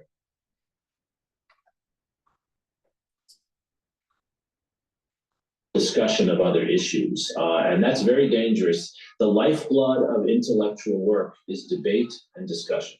And from what you've witnessed then firsthand. Exactly, Professor. Exactly. Use the auditorium. Or how about telling your students to have peaceful protests in the public square off campus? But most of them won't do that. Why? Is the resolve of students?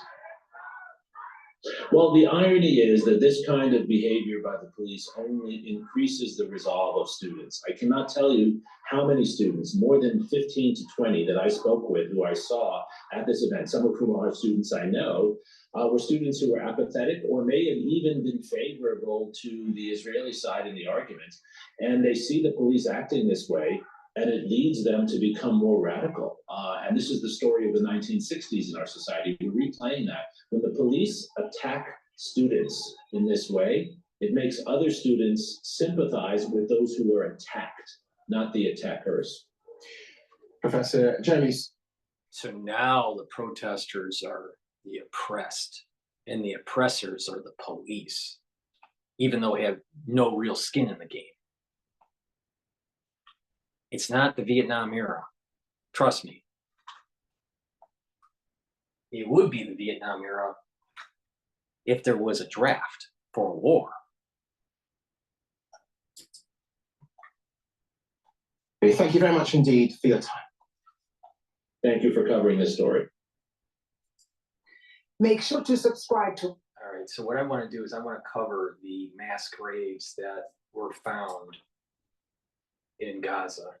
We're going to begin in Gaza, where the Palestinian Civil Defense Team says evidence from mass graves in the grounds of Nasser Hospital in Khan Yunis shows the Israeli army carried out summary executions. 392 bodies have been recovered in mass graves across Gaza, but they've not been able to identify 267 of them, and at least 20 people may have been buried alive at the medical complex. Children were also among the bodies recovered. The team is accusing Israel of committing crimes against humanity. Meanwhile, international pressure is mounting on Israel after the discovery of the mass graves. U.S. National Security Advisor Jake Sullivan says Washington wants answers. The White House says reports of mass graves in Gaza are deeply disturbing. The EU and the United Nations have already called for an independent investigation. Mass graves have been discovered in Al-Shifa Hospital in Gaza City, as well as Nasser Hospital in the south. Dr. Mohammed Al-Mukhreh is head of the monitoring and documenting. Now, there is an investigation that's going on to understand what really happened. But again, all wars have war crimes. Everyone participating in a war does a war crime. The question is, does it get caught or not? And if there is a war crime, people need to be prosecuted. But there are war crimes that are happening with Hamas too.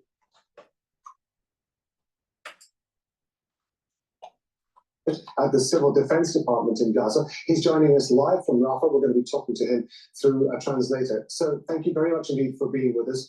Can you tell us how you and your team gathered the evidence?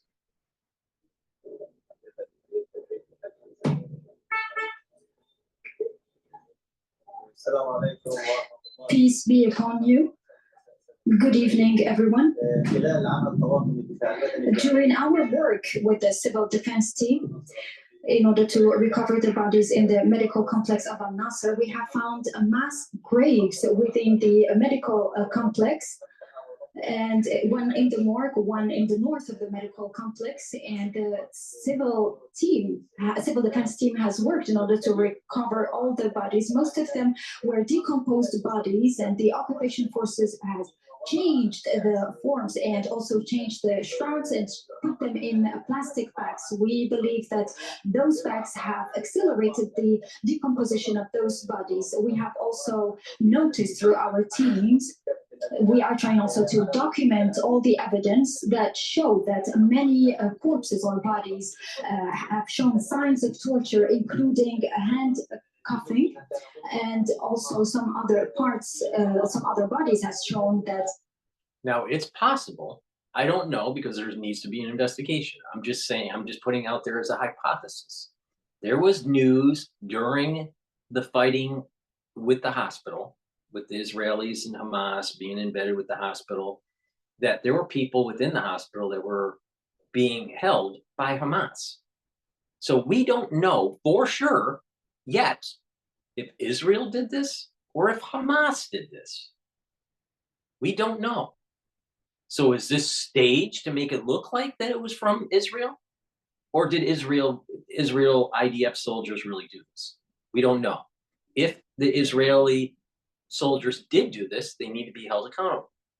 I would be on the side that the Israeli IDF probably did this, but it's unknown for sure until further investigation.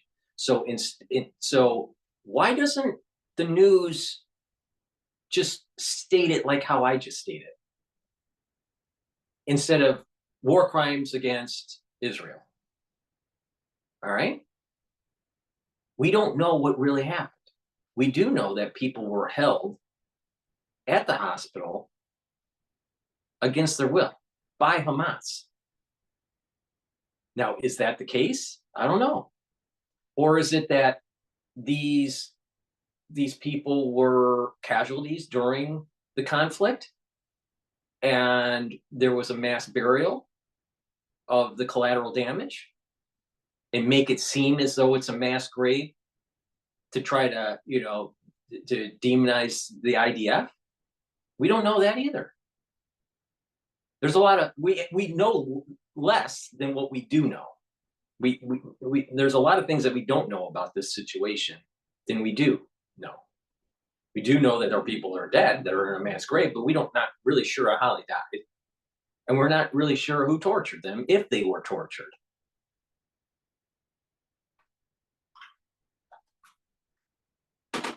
And this is Al Jazeera, so you really think that they're unbiased?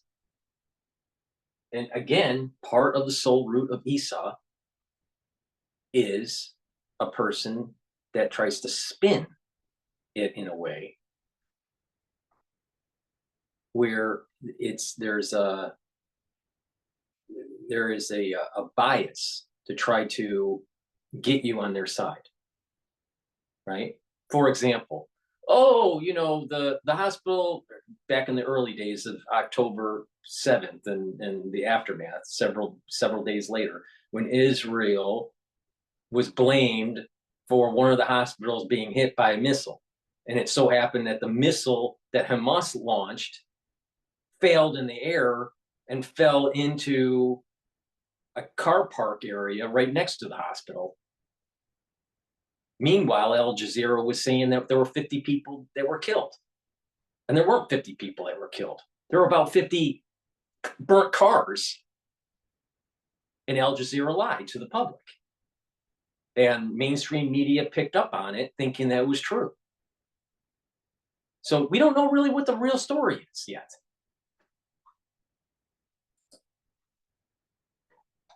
They were shot and gunshot. Also, we have observed that there were corpses of bodies that were completely dismembered.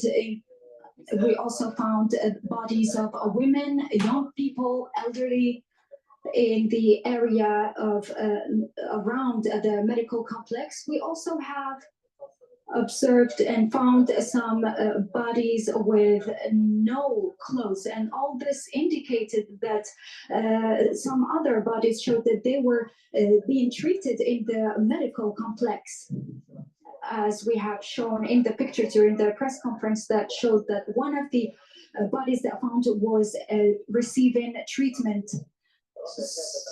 We are trying to find all the evidence, establish all the evidence, how those bodies have been buried. We have also noted and observed that many bodies have been put in one bag, which is in violation of the regulations we have here. There is also clear indication that some citizens and some bodies have been buried in certain directions.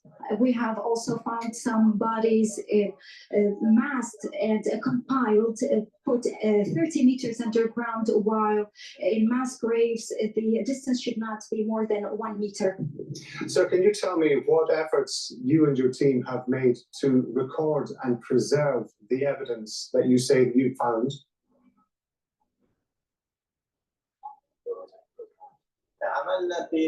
We have worked in very difficult conditions and very challenging.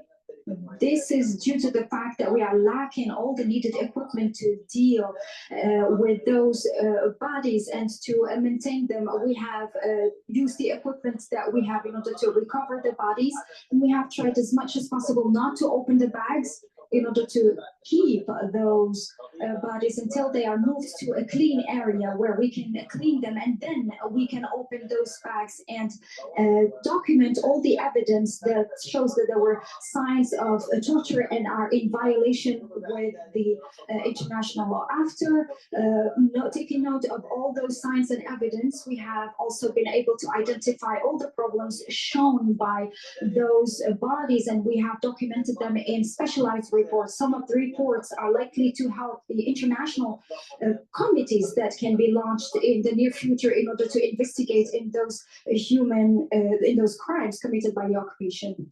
With the evidence that you have managed to pull together, what do you do with it now? How do you get it to an independent team to be able to analyze it?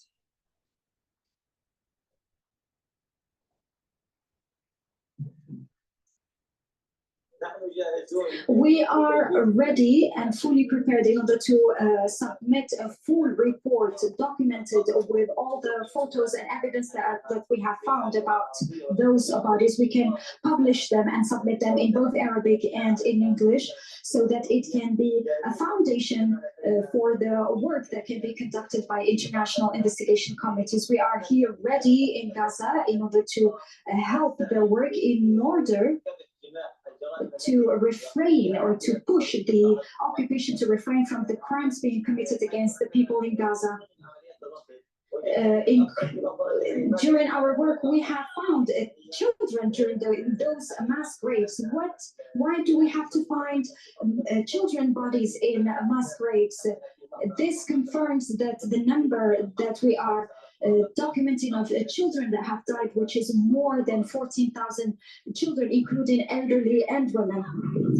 Are you concerned, sir, that if an independent team is unable to get into Gaza to be able to examine the evidence for themselves, that the evidence might become corrupted, it might become damaged, and therefore may become unusable if a case is to be brought?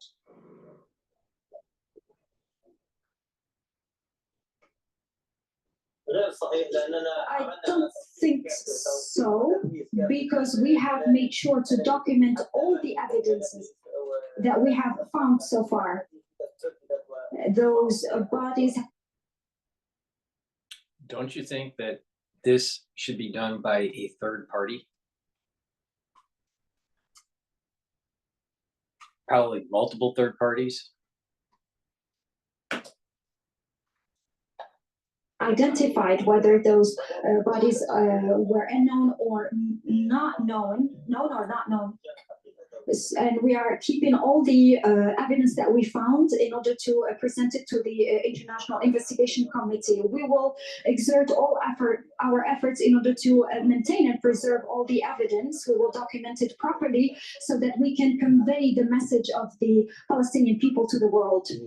I want to ask you about the impact that this has been having on you and members of your team, having to go through these mass graves and collect the evidence that you have been able to pull together. What kind of effect is that having on the morale and on the personalities of people? There is an impact, a mental impact, and also a health that is impacting our health and our morale, given that we are exposed directly to those tortures. Some members of our team have received the distress calls directly, but we were not able to reach the medical complex on time because of the situation back then. We were not able to save lives. Also, some of our teams or our members are still suffering from traumas that is also impacting the quality of the work that we can carry out. As far as their health of our teams is concerned, some of our members were contaminated, given that they were dealing directly with those bodies without having the proper precautions due to the lack of equipment. We have also lost all the specialized labs as far as forensic medicine is concerned in Gaza because of the occupation bombings and attacks, which has also hindered our work, and we were not able to establish all the needed evidence as we hoped. So we still believe that the occupation has stolen some organs. We have found some bodies with open stomach, and they were just stapled, which is also not known as a practice in forensic medicine or any kind of medicine in the health system in Gaza. We use usually the proper medical equipment and not staple the bodies. There's something odd about this mass grave thing. Now they're saying that there's 392 bodies. Now there are so many cameras that the Palestinians, the Gazans, have during this whole war effort that's been going on. And the tactical movement of the IDF, in this urban warfare kind of environment where they hit buildings and then they go in. How do you bury in mass 392 people without any of the Gazans knowing? Something is fishy. Something is fishy. This is not a mass grave way out in some sort of rural area in Ukraine, you know, where we've heard these mass graves in Ukraine. All right. This is in an urban environment. Something doesn't make sense. I have a feeling that they were actually buried by the Gazans. I can't prove it, but I'm just saying that I have this feeling that something doesn't make sense here. Final question, sir. What would you hope that international organizations who look at your evidence would do with it now? We hope to establish the clear evidence that the occupation has committed crimes and killed on purpose thousands of Palestinians in Gaza. They have used all kinds of tortures and violated all the privacy of our people and their dignity. The occupation has committed crimes and has killed all forms of life in Gaza. They took pleasure in doing so and destroying life in Gaza. We hope that there will be a clear report that will emanate from the investigation to prove and establish an evidence of all the occupation crimes being committed in Gaza. Dr. Mohammed Al-Mukher, we appreciate you being with us on Al Jazeera. Thank you very much indeed. I'm going to bring in... Before we go to the next segment here, please go to my store, the-studio-reykjavik.com, and get the health products that I offer. I have this silver gel that you put this gel on your skin. It neutralizes pathogens. You put it around your mouth, lightly coat your nostrils, around your nose, around your eyes, around your ears, and it will neutralize pathogens for approximately 5 hours. In addition, it will help to improve your skin if you apply it every day on your skin, especially your face before you go to bed, and then you exfoliate afterwards. It's part of my skincare protocol. You can get one of the anti-aging boxes for skin health on my store, also under the anti-aging boxes section of the store. But the individual product is the silver gel. Put this also on a wound. It'll help to heal it quicker. It'll keep it from getting infected. And you can also apply it on minor burns and abrasions and on other irritation like bug bites, rashes, or acne. So this is multi-purpose.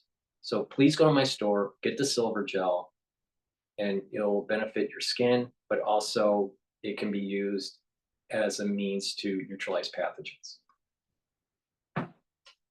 Since we are in the allergy season, please go to my store and get the lozenges and the drops that I have. I have Manuka honey in a 21 count for lozenges. I also have it in elderberry zinc, which is a popular item, in a 21 count. And I have drops, which are smaller than lozenges, in a 100 count. I have it in honey lemon and also in blueberry. These lozenges and drops have structural nanosilver in it. And what that does is it helps to neutralize the pathogen. It'll soothe that throat, reduce that irritation, maintain that mucosal barrier that you need in this upper area of your oral canal.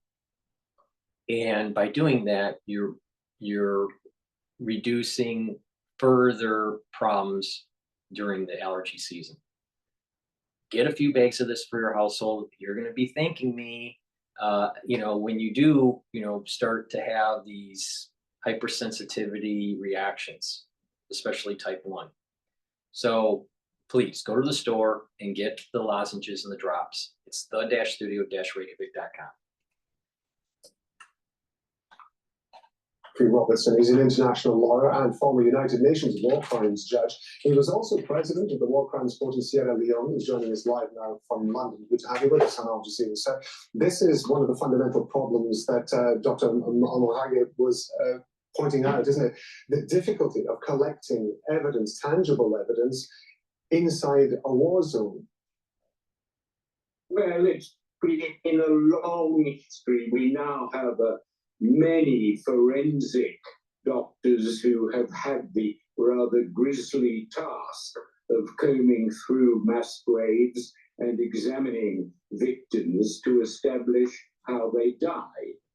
And that is what is now essential to get to the bottom of this true atrocity. It's a crime against humanity. It's very important to keep in mind that this could have been a mass grave and the burial was done by Hamas. I'm not saying for sure that's the case. We just don't know. And they may find out on how these individuals died. But until there is like proof positive that this was done by the IDF, you need to keep an open mind. It's very fishy to me that 392 bodies in a mass grave are buried in an urban setting without any Palestinians knowing while the IDF is doing this. And there's no cameras on this. That seems awfully fishy to me.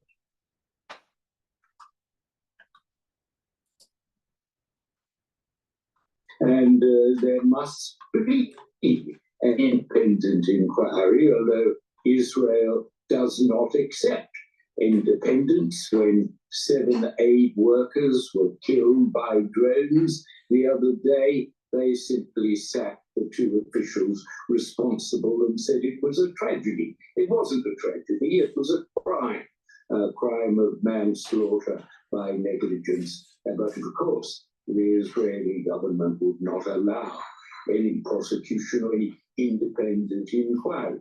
This case cries out for an independent inquiry, and the sooner the better.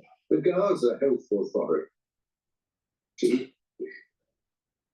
is party free of this slip, and it's job. Jeffrey Robertson, unfortunately, your line there is breaking up, and I apologize for interrupting you, but I hope you can still hear me. I do want to ask about one of the points that Dr. Omohage was making in terms of how they present the evidence to the rest of the world to be investigated. That he was suggesting that they would make the evidence available in Arabic and in English. One would imagine that the bulk of that may well be online until such times as a team can get to see it in person. In terms of bringing a prosecution or making in terms of the validity of that evidence, would it be enough just to be able to present that evidence online, or is it absolutely essential that investigators get to see that evidence in person? It would not be enough, because people would say that the Hamas Health Authority was party free. So you have to have, for the sake of the Israelis as well as the Palestinians, an independent inquiry. And the real question of getting a team of experienced forensic. For sure, there needs to be independent inquiry, independent investigators from multiple agencies to make sure there's not bias and get to the bottom of this. All wars, like I've said, all wars have war crimes by both sides. All right. So to say that Israel doesn't do war crimes is bullshit. They do war crimes. All right. But it's not the whole IDF. To say that it's the whole IDF is bullshit. All of Hamas, right? To say that all Hamas does war crimes is bullshit also. But Hamas does war crimes, AKA October 7th. AKA embedding into the population, which is a war crime. So, you know, both sides do war crimes, and the ones that the individuals that did them should be held accountable. But what's happening in the international community is that it's being spun in a way where you have to demonize all of the IDF, all of Israel's government. And don't worry about what Hamas has been doing. People that engage in warfare that cause war crimes need to be held accountable. It's independent of which side they're on. The United States causes war crimes, right? Certain soldiers, and they should be held accountable. Many have been held accountable. Some people aren't held accountable because you'd be shocked that a lot of war crimes aren't even found. We did lots of war crimes in Vietnam. We did lots of war crimes during Iraq and Afghanistan and in Syria. There were war crimes that were going on even during the Civil War on both sides, the North and the South. Every war has them. Got to get to the bottom. Who are the soldiers? And they need to be held accountable, even if they were IDF. But if it's proven that this was an orchestrated thing with Hamas to try to demonize the IDF, which we don't know yet, if that's the case, then the international community needs to shine a light on Hamas and the way they spin the news.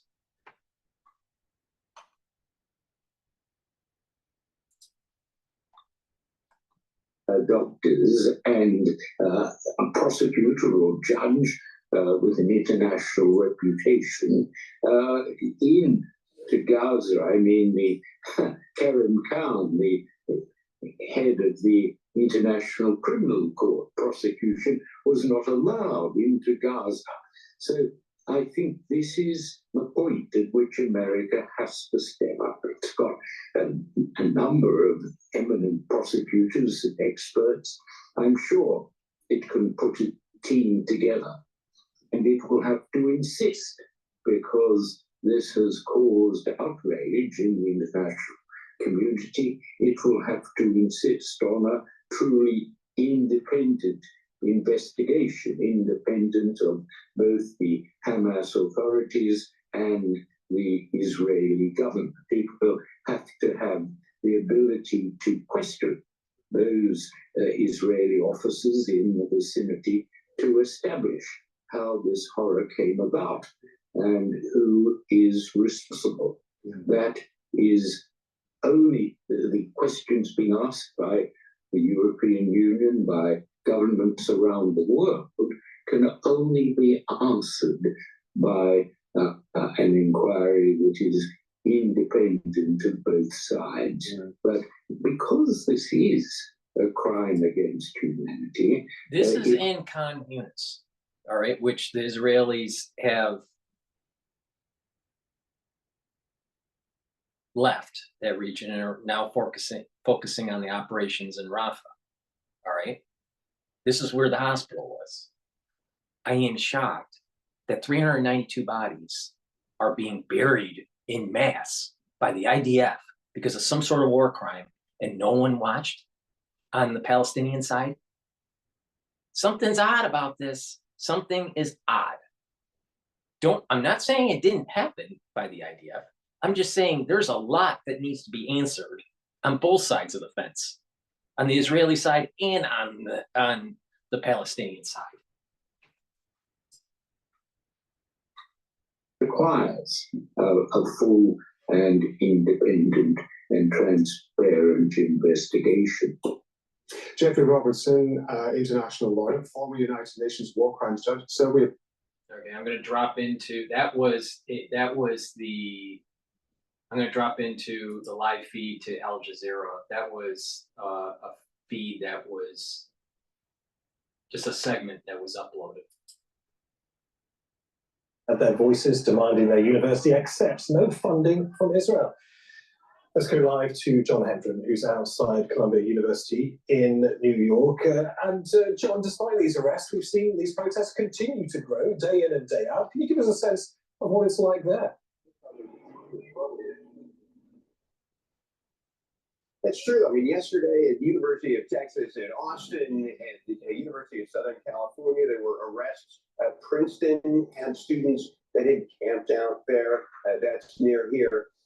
And here at Columbia, the epicenter of this protest movement, they've got a deadline happening at midnight on Thursday, local time. That's about 4 Greenwich Mean Time, when the university president, Manouch Shafik, has ordered them to leave. They have a tent camp inside there. We were able to show it to you yesterday, but today they're not letting us inside as of yet. We hope to get in later to take another look. But those students are camped out in the center of the university on a grassy knoll. And they've got tents up, about 80 of them, and there are hundreds of students out there. They made some demands yesterday. They said they want the university to disclose all of its investments and to divest of the military investments in anything that might benefit Israel or Israel's war in Gaza. And they want amnesty for the students who have been protesting. And that's important because some of these students they've been arrested, some of them have been suspended, and there have been threats of expulsion here at Princeton and elsewhere. So they've got demands. They want the university to meet, and those talks are going on, and they might go on past midnight here at Columbia. But this isn't going to stop, even if their demands are met. The students across the nation, as you can see, are continuing those protests, and that movement is only growing. And John, do you get the sense that rhetoric coming from the White House is perhaps softening, given the scale of these demonstrations, these protests at different universities? Only a few days ago, the White House said this, calling these protests blatant anti-Semitic rhetoric. Do you think the White House is prepared to change its tune on how it perceives these protests? Well, I think if President Biden doesn't change his tune on this particular subject, it's going to hurt him badly in November. I want someone to tell me, what does free Palestine really mean? What does that really mean? Because if that means that they should have the West Bank and Jerusalem, it's antithetical to what the Old Testament said. And since the red heifer is probably going to be burnt on the altar this year, probably, that starts the countdown for the temple, which is going to be antithetical to, quote, free Palestine. Will there be a two-state solution? Most likely, but it's going to be Gaza. It's not going to be part of the West Bank. It's definitely not going to be part of Jerusalem. And it's not going to involve the Dome of the Rock. That's the big elephant in the room that no one's talking about. And everyone is saying free Palestine, free Palestine. They don't want the Temple Mount. It's a part of their evil inclination to reach, to express that they don't want the rebooting of the machine that was, around over 2,000 years ago, AKA the temple. That's the big elephant in the room.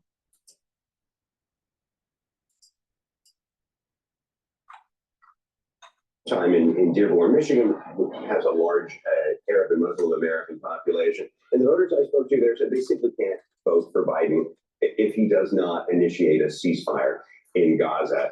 And of course, we all asked them, well, doesn't that mean you're assisting Donald Trump? They said, it doesn't matter. If you're not with us on this one issue, we're not with you. And the president has seen his poll numbers hurt with young Americans, with particularly liberal Americans, with Muslim and Arab Americans, and even with some Jewish voters who sympathize with the pro-Palestinian movement. So the White House is clearly trying to thread a central path through this, just as the university president behind me is trying to do the same thing. And just to put this into context, she had about 100 students arrested last Thursday in the middle of the square.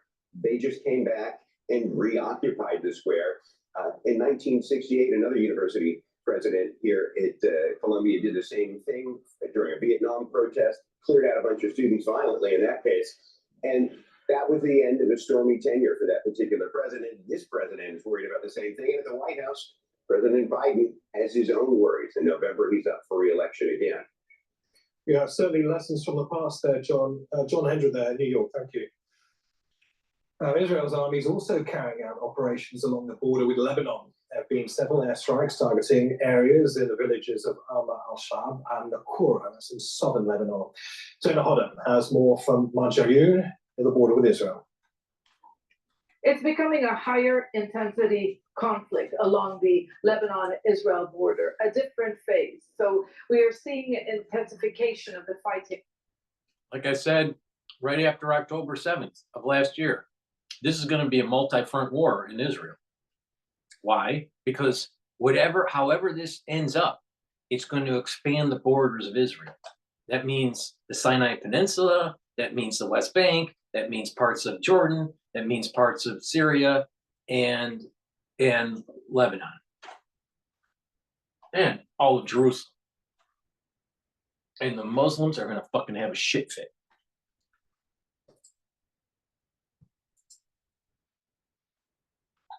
From both sides, Israel carrying out numerous airstrikes on what it calls Hezbollah targets along the border, saying that it is taking out weapons depots and going after fighters. At the same time, Hezbollah too increasing the tempo of its operations, no longer just targeting along the border. On Tuesday, they targeted deep inside Israel, some 15 kilometers north of the city of Akka. That is a coastal city. Yes, the target was a military base, but it is an area where there are still civilians. Civilians have to take shelter in bunkers.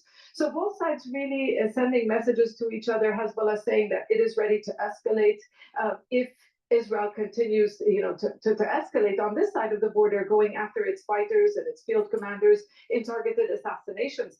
I'm really willing to bet that the Muslim community that orchestrated October 7th attack, Hamas in general, but also Hezbollah, and then the coordination with the theocracy in Iran, all right? They kicked a hornet's nest, and now they are, they're surprised of, how this is starting to snowball into a larger conflict. But again, it seems to me that the borders of Israel in biblical times are being reestablished. Now, it doesn't mean it's going to be done in, snap of the fingers. And it doesn't mean it's going to be all done in 1 year. This is probably a multi-year pronged thing that's going to happen. But these events, October 7th is a catalyst of a larger event that is happening. It's not just Palestine, the Palestinians versus the Israelis about borders. This is much, much deeper. That's why I use the term soul root, between Esau and the soul root of Jacob. Now, it's up to you what side you want to be on. All right? But one side's going to be cursed and the other side's going to be blessed. I think it's going to be the blessing is going to come to Jacob, not to Esau. But, maybe I'm wrong, but I don't think so.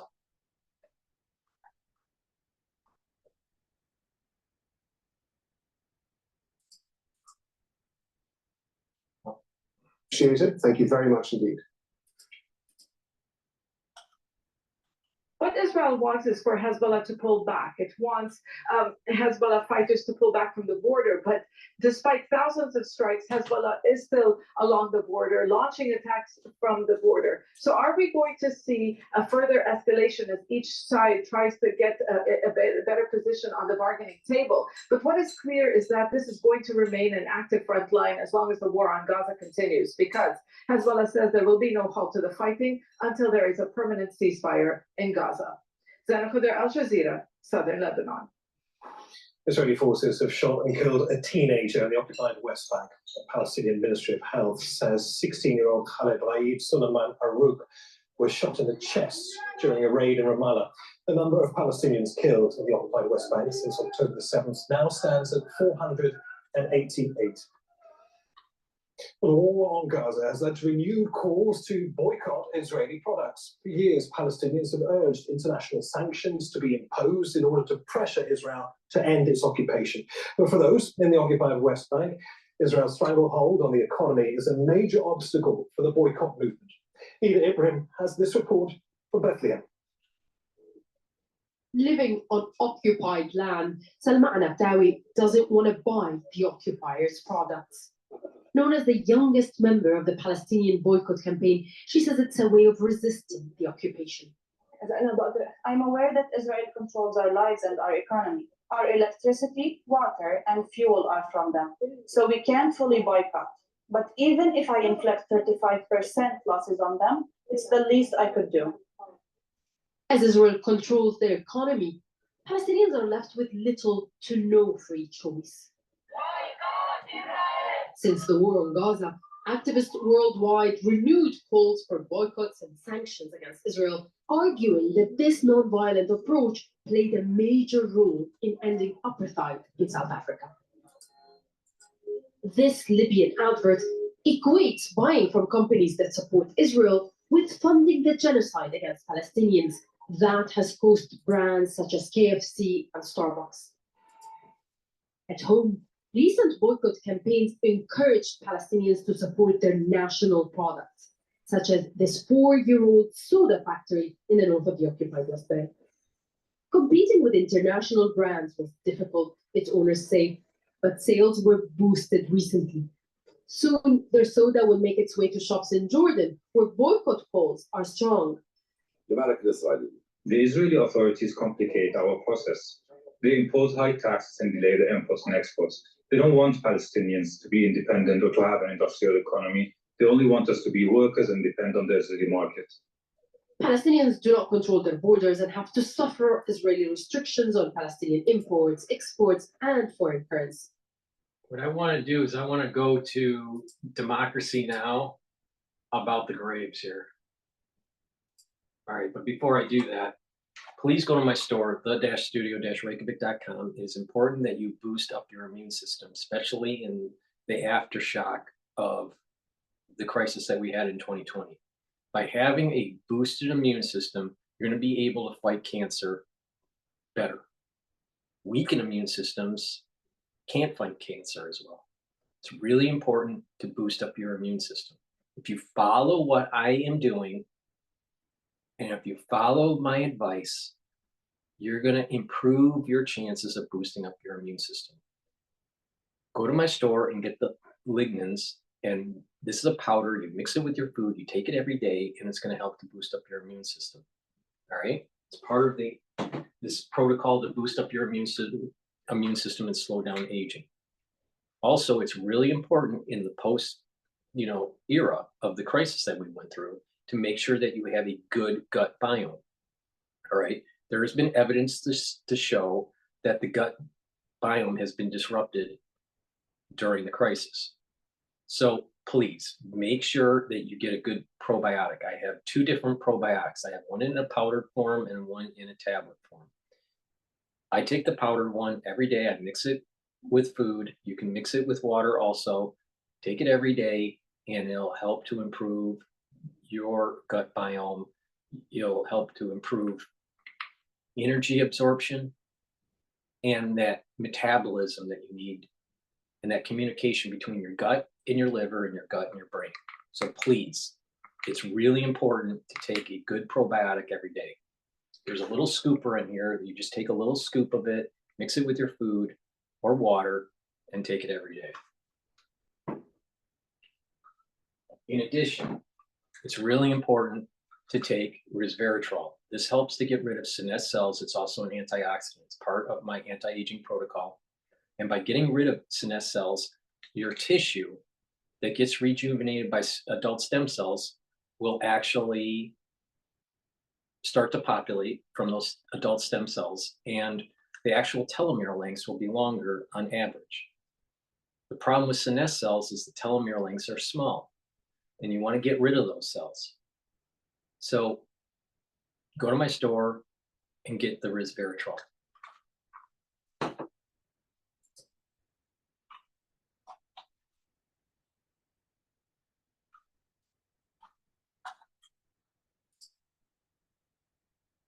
Over 320 workers are still recovering bodies from mass graves found at the Nasser medical complex for the 6th day in a row following Israel's siege on the hospital. Over 320 bodies have so far been discovered, including women, children, patients, and medical staff, according to Al Jazeera. Another mass grave with up to 400 bodies was discovered weeks earlier at Al Shifa Hospital in Gaza City. Civil defense officials have said bodies were found stacked together and showed indications of field executions or being buried alive. The United Nations and the European Union have called for an independent probe into the mass graves, and the White House on Wednesday also called for an investigation. This comes as Israel continues its bombardment of Gaza, with at least 43 people killed over the last 24 hours, according to the Palestinian Health Ministry. At least 5 of them were killed in the southern city of Rafah, where Israel has conducted near daily airstrikes as it prepares for an offensive in the city. A spokesperson for Prime Minister Benjamin Netanyahu's government told Reuters Israel is moving ahead with a ground operation in Rafah, but gave no timeline. An unnamed Israeli defense official said Israel had bought 40,000 tents, each able to hold between 10 and 12 people, to house Palestinians evacuated from Rafah ahead of its assault on the city. Israeli news outlets report Israel will forcibly evacuate civilians to the nearby city of Khan Yunis, which has been virtually destroyed by Israeli forces. Over 1.3 million Palestinians are seeking shelter in Rafah, the southernmost city in Gaza.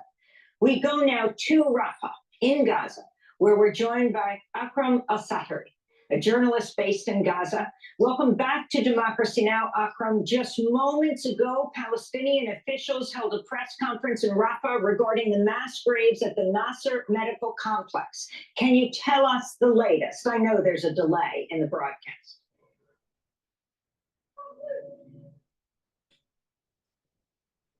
Good morning, Amy, to you and all the viewers. I have just come back from Khan Yunis area. I was at Nasser Hospital. I spoke to the civil defense officer who is now giving this press conference about the situation in Nasser Hospital and about the number of the people who were killed, the way they were killed, and an account of the potential suffering they have been seeing even before they did. It looks like the mass graves, the 3 different mass graves, are containing around 700 bodies. Up to this particular moment, around 400 bodies were unearthed and discovered. Around 300 bodies or even more are still in the ground. The bulldozer, one bulldozer, because of the very limited resources, is working there for the sake of just digging out the bodies. Family members are lined up there. Family members are trying and rushing with passion and with great deal of sorrow to identify the bodies of their dears. Some of them manage to identify the bodies. Then you hear the outcry, you hear the people screaming, crying, and mourning the death of their dears, but at the very same time, they feel a little bit relieved because they finally found the body of their dears. I spoke to a mother who's around 42, 43 years old. She was trying to identify her son, and then she found the body of her son. She was crying. The sister, also her daughter, was crying, and they were calling for the family to come and join them in the burial, because in our culture as Muslims and Arabs, we find a burial as the best fitting homage for the people who are dead. People are continuously digging out the bodies. People are continuously, and this is very ironic, they're trying to save the dead. People, when they die, are supposed to be resting in peace, and I was saying that people in Gaza, when they die, they're neither resting nor in peace. The bodies, those bodies, were collected twice by the Israeli occupation forces. They were taken for some forensic investigation. They were returned to Nasser Hospital. they're stockpiled in this very big hole, 3 different holes, and then they were buried. And then a second time, the Israeli occupation forces came back to Nasser Hospital. They invaded all different departments of the hospital. They targeted the specialized surgery department, the reception and emergency, and they once again unearthed those hundreds of bodies and took them once again, and then they returned them to this mass grave or mass grave. So the suffering, even for the dead people in Gaza, is still continuous, and the heartache for their families is non-stop. Every single body that is being unearthed, you find tens of people rushing for the sake of identifying whether those are their relatives or otherwise. You see also many families looking into these individual graves in the Nasser Hospital area. You see written on the tombstone that this guy is a tall guy, he has a long hair, he's wearing a gray shirt, and this is all we know. And then it's up to the family to try and to find and for people to recall what their dears were wearing the day they were parting from them, what were they wearing the day they were killed. So a very emotionally draining process. The numbers are quite shocking, but the account of the loss and the death that led to that eventual mass grave is extremely shocking, where some of the people, like you have just said, some of the people were tied, some of the people had medical accessories in their hands, like the cannulas, and when they were unearthed from the ground, it was apparent that they were buried alive. Some people were tortured, some of the bodies were extremely mutilated, which means that those bodies, some of their organs were taken by the Israeli occupation. Some lost their eyes. I could see some bodies with no eyes. I could see some bodies with no liver, with no kidney. Some bodies that are, you see them like the outer skin is just covering the skeleton, and that's it. So the account of that experience is quite heart-wrenching.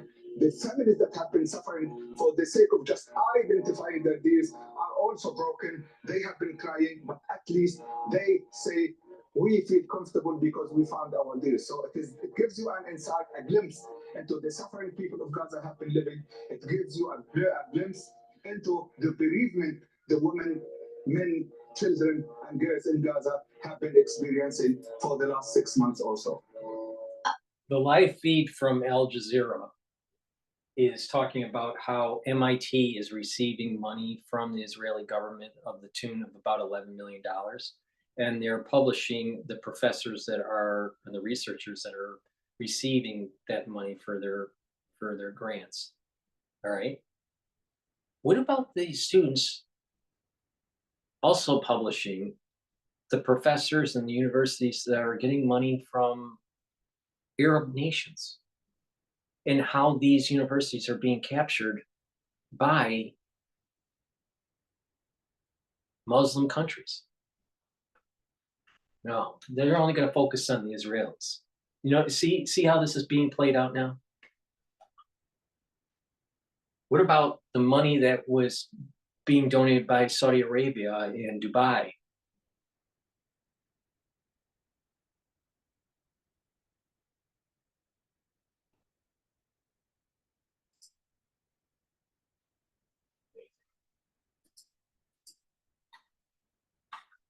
Well, Sadri, just for our audience to know, whenever we speak to you, we have, there's this constant noise around you, and those are drones, of course, flying overhead, as they have been for months now.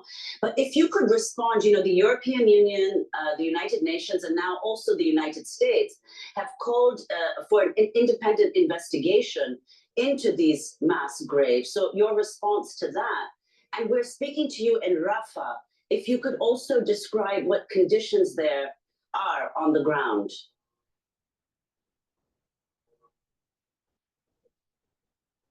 Well, as to the independent scrutiny or investigation committee that needs to be developed, I've been working in journalism for around 16 years now. I have been hearing about the independent committees, commissions, inquiries, fact-finding committees, and international reports and tribunals about the situation in Gaza, looking into the particular details of the incidents that were taking place, investigating the deaths of several people in mass killing incidents, including the war in 2008, the war in 2014, and the war in 2021. I have been hearing a book about Gaza and the war in Gaza from 2014, and I was reading the exact word that I'm going to say now. Palestinians struggle to dig out the bodies. So this is something that happened in 2014. This is something that happened in 2008. This is something that happened in 21, 22, and it's still happening throughout 2023 and 2024. The international community has failed to preserve and to preserve and observe the dictates of the international humanitarian law.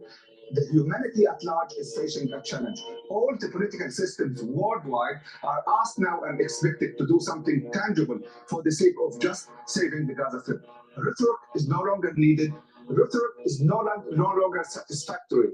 We need them to do something tangible to stop the things that are happening in Gaza. Some of the things that Gazans are suggesting, the no-fly zone to protect the civilians in Gaza. Some of the things that Gazans are suggesting that Israel should be held accountable for what they call crimes that were committed against humanity, against people, against civilians. The international humanitarian law is rich with terms and vocab that are related to what they call the civil objects. Civil objects that are protected, journalists that are protected, medical teams that are supposed to be protected, medical facilities that are supposed also to be protected. But when you review the shocking numbers about the way that the journalists are being killed, for instance, the medical teams are being killed, for instance, you conclude that the international community is failing so far to do something tangible rather than the statements, the condemnations.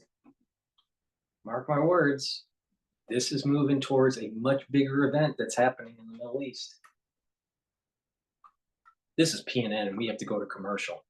Please go to my store, the-studio-reykjavik.com, and get the turmeric.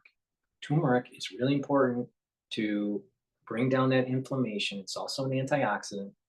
It's part of my protocol to bring down that inflammation. It's one of the pillars. Ashwagandha is also part of that, to bring down inflammation and to control the glucose levels in your blood. Get the ashwagandha root. And to help to boost up your immune system, also to improve your skin. And it's also a antioxidant, vitamin C. Take a double dose of it if you are not feeling well. Take it every day with water, because it's water soluble. Calls for independent inquiries or commissions to look into the investigation. We need something tangible. And that something tangible has not been achieved so far. And Gazans have been dying constantly because of that. Something should be done. Something swift should be done. Otherwise, the death would continue. Now in Gaza today, 79 people were killed. And an average number of around 65 to 79 is killed every day. And if nothing is done, this means the international community accepts the killing of Gazans and accepts the justification of Israel to continue that killing. Sorry. And when it comes to the situation in Rafah, around 1.4 to 1.2 million, because of the influx of people from Rafah in the last few days. People are so scared because of the looming ground operation. They understand that the Israeli operation is going to target them, and they understand that death would be chasing them. So some of them moved from Rafah. Around 150,000 Gazans have already left Rafah and moved to the area in Al-Mawasi. The metaphysics of this, all right?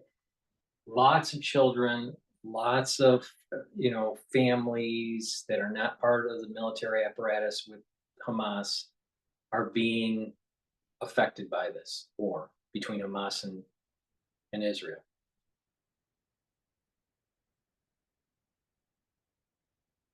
But the thing here is that Esau cannot have the Temple Mount to be rebuilt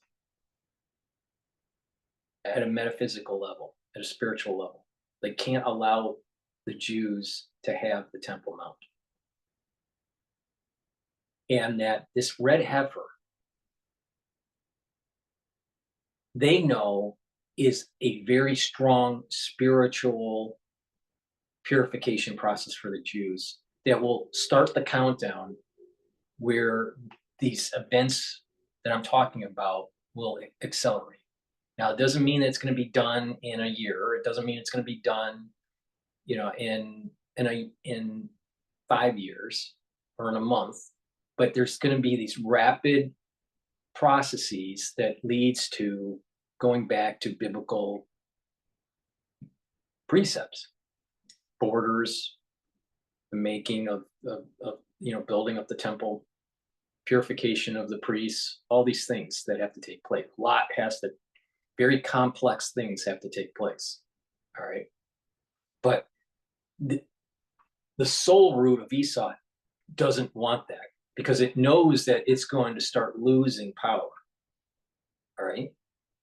You're seeing the fits of a child, right? When you're taking away their toy. All right. Esau's toy is being taken away. The Dome of the Rock is slowly being taken away. You don't see it. It's not in the news, but that's what's really happening here. The Dome of the Rock is being taken away from Esau, and the Temple Mount is going to be rebuilt. And so you see the way Esau works through entangling with Satan is show the atrocities of Jacob.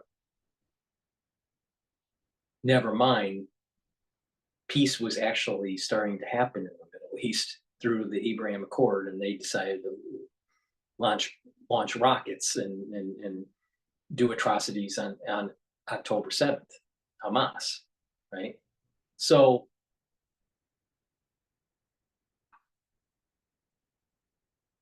there is a strong projection to try to demonize the soul root of Jacob.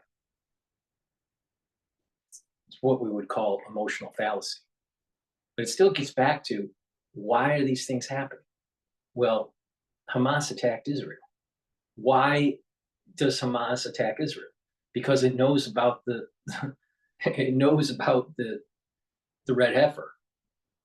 All right. So this all goes back to who has the covenant. Now, it's very clear on who has the covenant based on the Old Testament. All right. So they don't have the birthright. The birthright it doesn't get nullified no matter what happens. And the Jewish people, in terms of religiosity, ebbs and flows. All right. But you're seeing this fit from Esau. And yes, there is on this plane, the Asiya plane, there is atrocities and collateral damage of families and of children in Gaza. But above Asiya, there is this battle that's going on between the soul roots.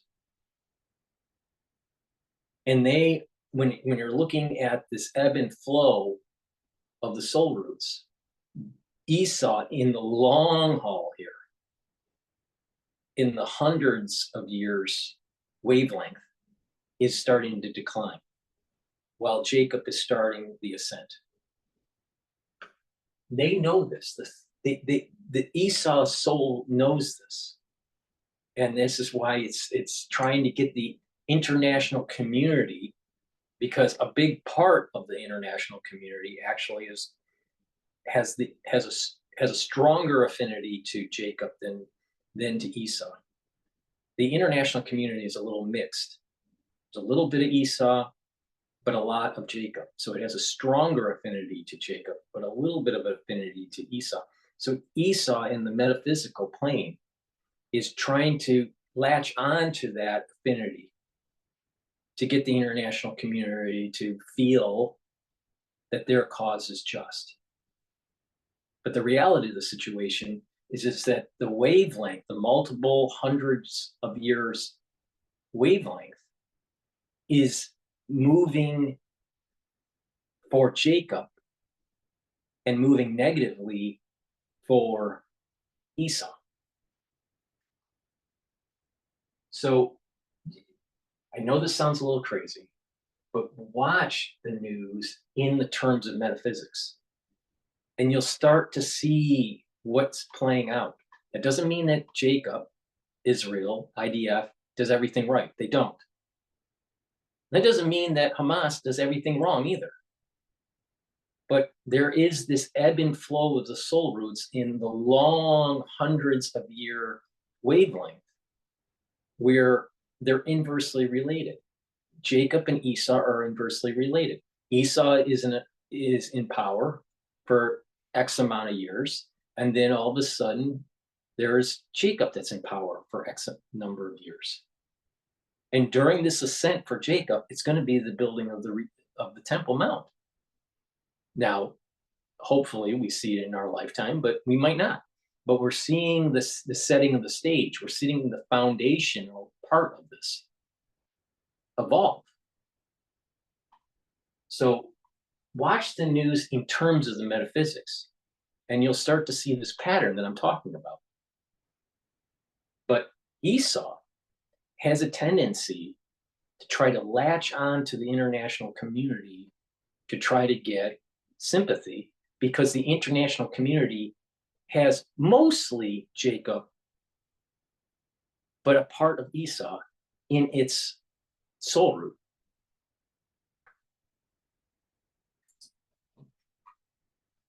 Between Rafah and Khan Yunis in the hope that they would survive.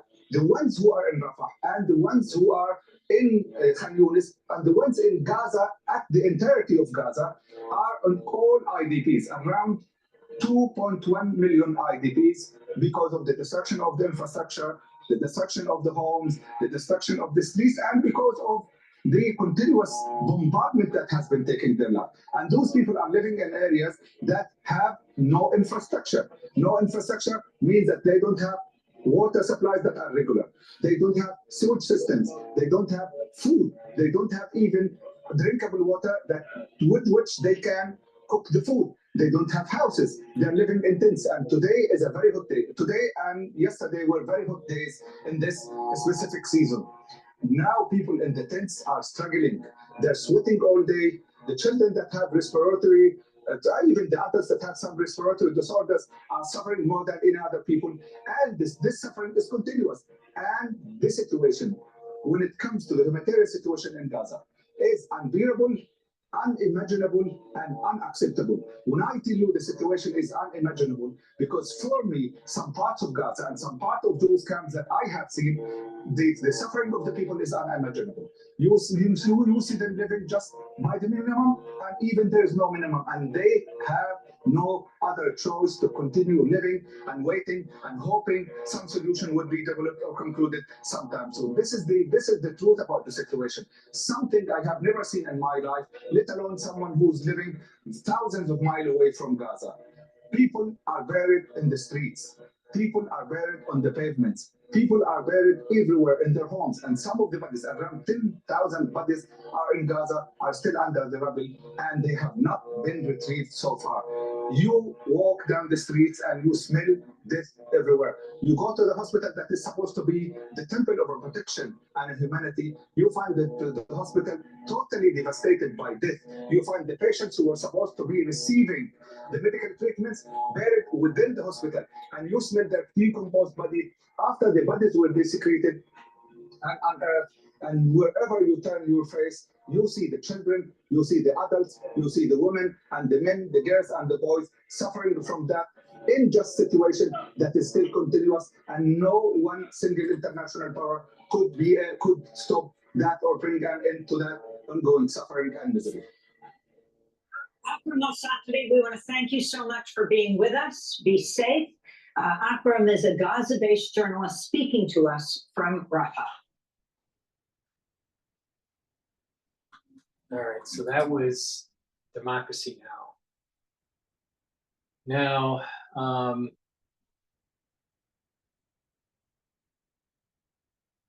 here's another Democracy Now! About the war crimes, international law. This is Democracy Now!, democracynow.org, the War and Peace Report. I'm Amy Goodman with Lermeen Sheikh. The world is reaping a harvest of terrifying consequences from escalating conflict and the near breakdown of international law. Amnesty International said yesterday as it launched its annual report on human rights in 155 countries. The report highlights Israel's assault on Gaza with evidence of war crimes continuing to mount, as well as US failures to denounce rights violations committed by Israel. It also called out Russia's ongoing aggression against Ukraine and pointed to the rise of authoritarianism and massive rights violations in Sudan, Ethiopia, and Myanmar. Amnesty International Secretary General Agnes Callamard said, quote, Israel's flagrant disregard for international law is compounded by the failures of its allies to stop the indescribable civilian bloodshed meted out in Gaza. Many of those allies were the very architects of that post-World War II system of law, end quote. Well, Agnes Callamard joins us now from London. Welcome to Democracy Now! We so appreciate you being on with us. If you can start off by talking about the situation in Gaza right now. You just heard in our previous segment the Gaza-based journalist describing the discovery of the hundreds of bodies in a mass grave at the Nasser Medical Complex following Israel's siege of the hospital. What are you calling for right now? Thank you very much for welcoming me on your program. You know, I've listened to the journalist, and what can I add more? Since October 7, we have been documented a plethora of violations committed first by Hamas and then by the Israeli authorities. But in particular, the Israeli authorities have been, have committed an extraordinary amount of violations of international law. The indiscriminate and targeted bombing of civilians. We know now that there is at least 30,000 of them that have been killed. 70% of the infrastructure of Gaza have been destroyed. I'm talking She's not mentioning that they're targeting Hamas, and she doesn't give you the numbers that were killed that were Hamas. Yes, there are a lot of people that were killed through collateral damage. But why is Hamas embedding themselves in the population if they care about the population? Oh, they don't care about the population because they want the sympathy of the international community. See how Hamas works? Oh, by the way, that's a war crime. Infrastructures, schools, hospitals, cemeteries, cultural institutions. We know that there has been the highest number of journalists killed in any conflict, the highest number of humanitarian workers killed in any conflict. We know that famine is being used as a weapon of war. We know that collective punishment has been waged against the Palestinian people. And we also now know of clear evidence of extrajudicial killings, as highlighted by the discovery of those mass graves that are coming on top of all the detentions and use of torture and ill treatment. So the scale of the violations committed over the last 6 months is unprecedented. And I want to insist on that. It is unprecedented. The harm to civilians is unprecedented. And what is making matters worse is that this is all broadcasted every day in front of our very eyes, and yet nothing is being done to prevent that bloodshed. The United States has been using its right of veto at the Security Council to prevent any kind of meaningful intervention. It has shielded Israel from the denunciation that was required. It has protected them. It has pretended for the longest period of time that no violations were committed. This is why Amnesty International is concluding that the international system is on the brink of collapse right now. International law is not just violated. And just like I said in October and November, that events are going to emerge that's going to show that the international community, especially the UN, needs to be disassembled, destroyed. Needs to be put in a box and put it in a closet and never opened again, or maybe dumped in the Atlantic Ocean. The international community is what is causing a lot of this globalization and one world government. So now the metaphysics of this, now think about the metaphysics of this.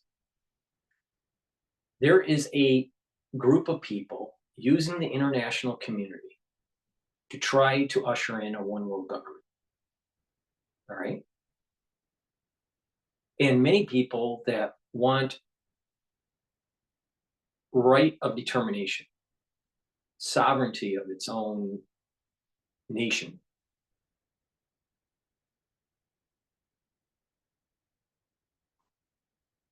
Would have to side on the dismantling of that world order to maintain country sovereignty. Now, these events that are taking place are showing some of the holes, some of the problems with the international community. It's the metaphysics of this is showing that the international community has failed, because it's cited on one world government, powerful puppet masters, and they didn't really care about the average citizen of a particular country. They didn't care about how they were damaging certain types of people around the world. So you have this metaphysical event where Jacob is battling Esau, and believe me, the one world government is that side of that is rooted in Esau. All right, it's rooted in an attachment of Satan with Esau. So to kill Esau, the soul root of Esau, and to kill Satan, you have to destroy the apparatus that has built up the one world government. So she's right. What's going on is we're starting to see the crackings of the international community. But that's what was supposed to happen at the metaphysical level for Jacob to rebuild the Temple Mount. Because what's going to happen is that there's going to be peace on this earth in the Messianic era. And there's still going to be nation states, right? There's still going to be nations. There's still going to be constitutions and all this stuff, right? But it resets the international community. And it's no longer the UN. It's no longer these institutions that have been holding true freedom back. So I see this as a positive, not a negative. But the people that are more aligned with Esau and, you know, part of this Westphalian concept for Israel, they're gonna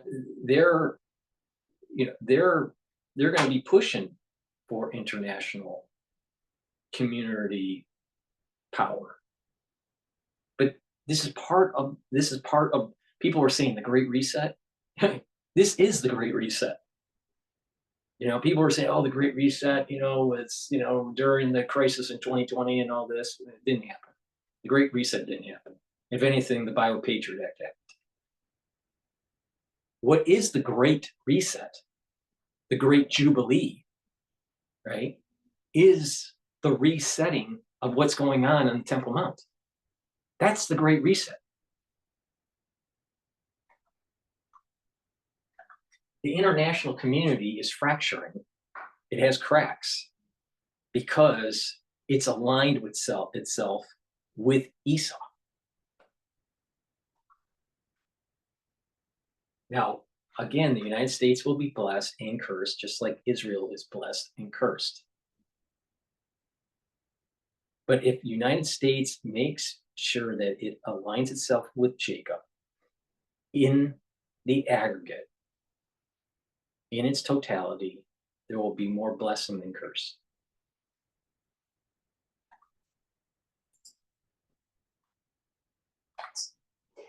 People who are violating international law are justifying their violations. And that means they are pretending that international law either has no meaning or does not apply to them. But whatever intention they have, the outcome is the emptying out of international law, the emptying out of the Geneva Convention that were supposed to regulate war, the emptying out of the Genocide Convention, the emptying out of the Universal Declaration of Human Rights, and the completely uselessness of the Security Council. We have an International Court of Justice that could play a role, and yet its rulings are being ignored. So all in all, coming on the heels of Russia's aggression of Ukraine, the only conclusion that we can reach is that the international system is collapsing and that the world is being plunged back to where we were promised.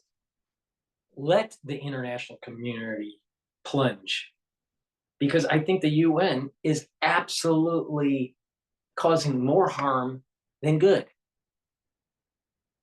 Please go to my store, the-studio-reykjavik.com, and make sure that you get the structural nano silver toothpaste. Why? Because it's the best toothpaste that you can buy. It has no fluoride in it.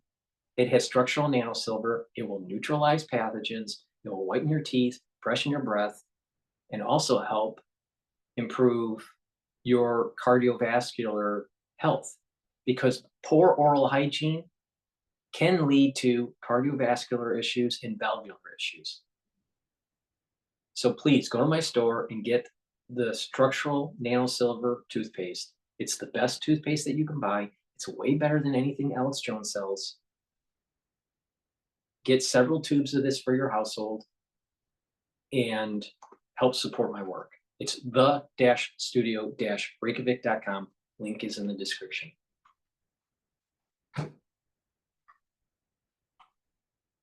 As the world goes to hell because the international community is failing, please go to my store and get the structural nano silver soaps.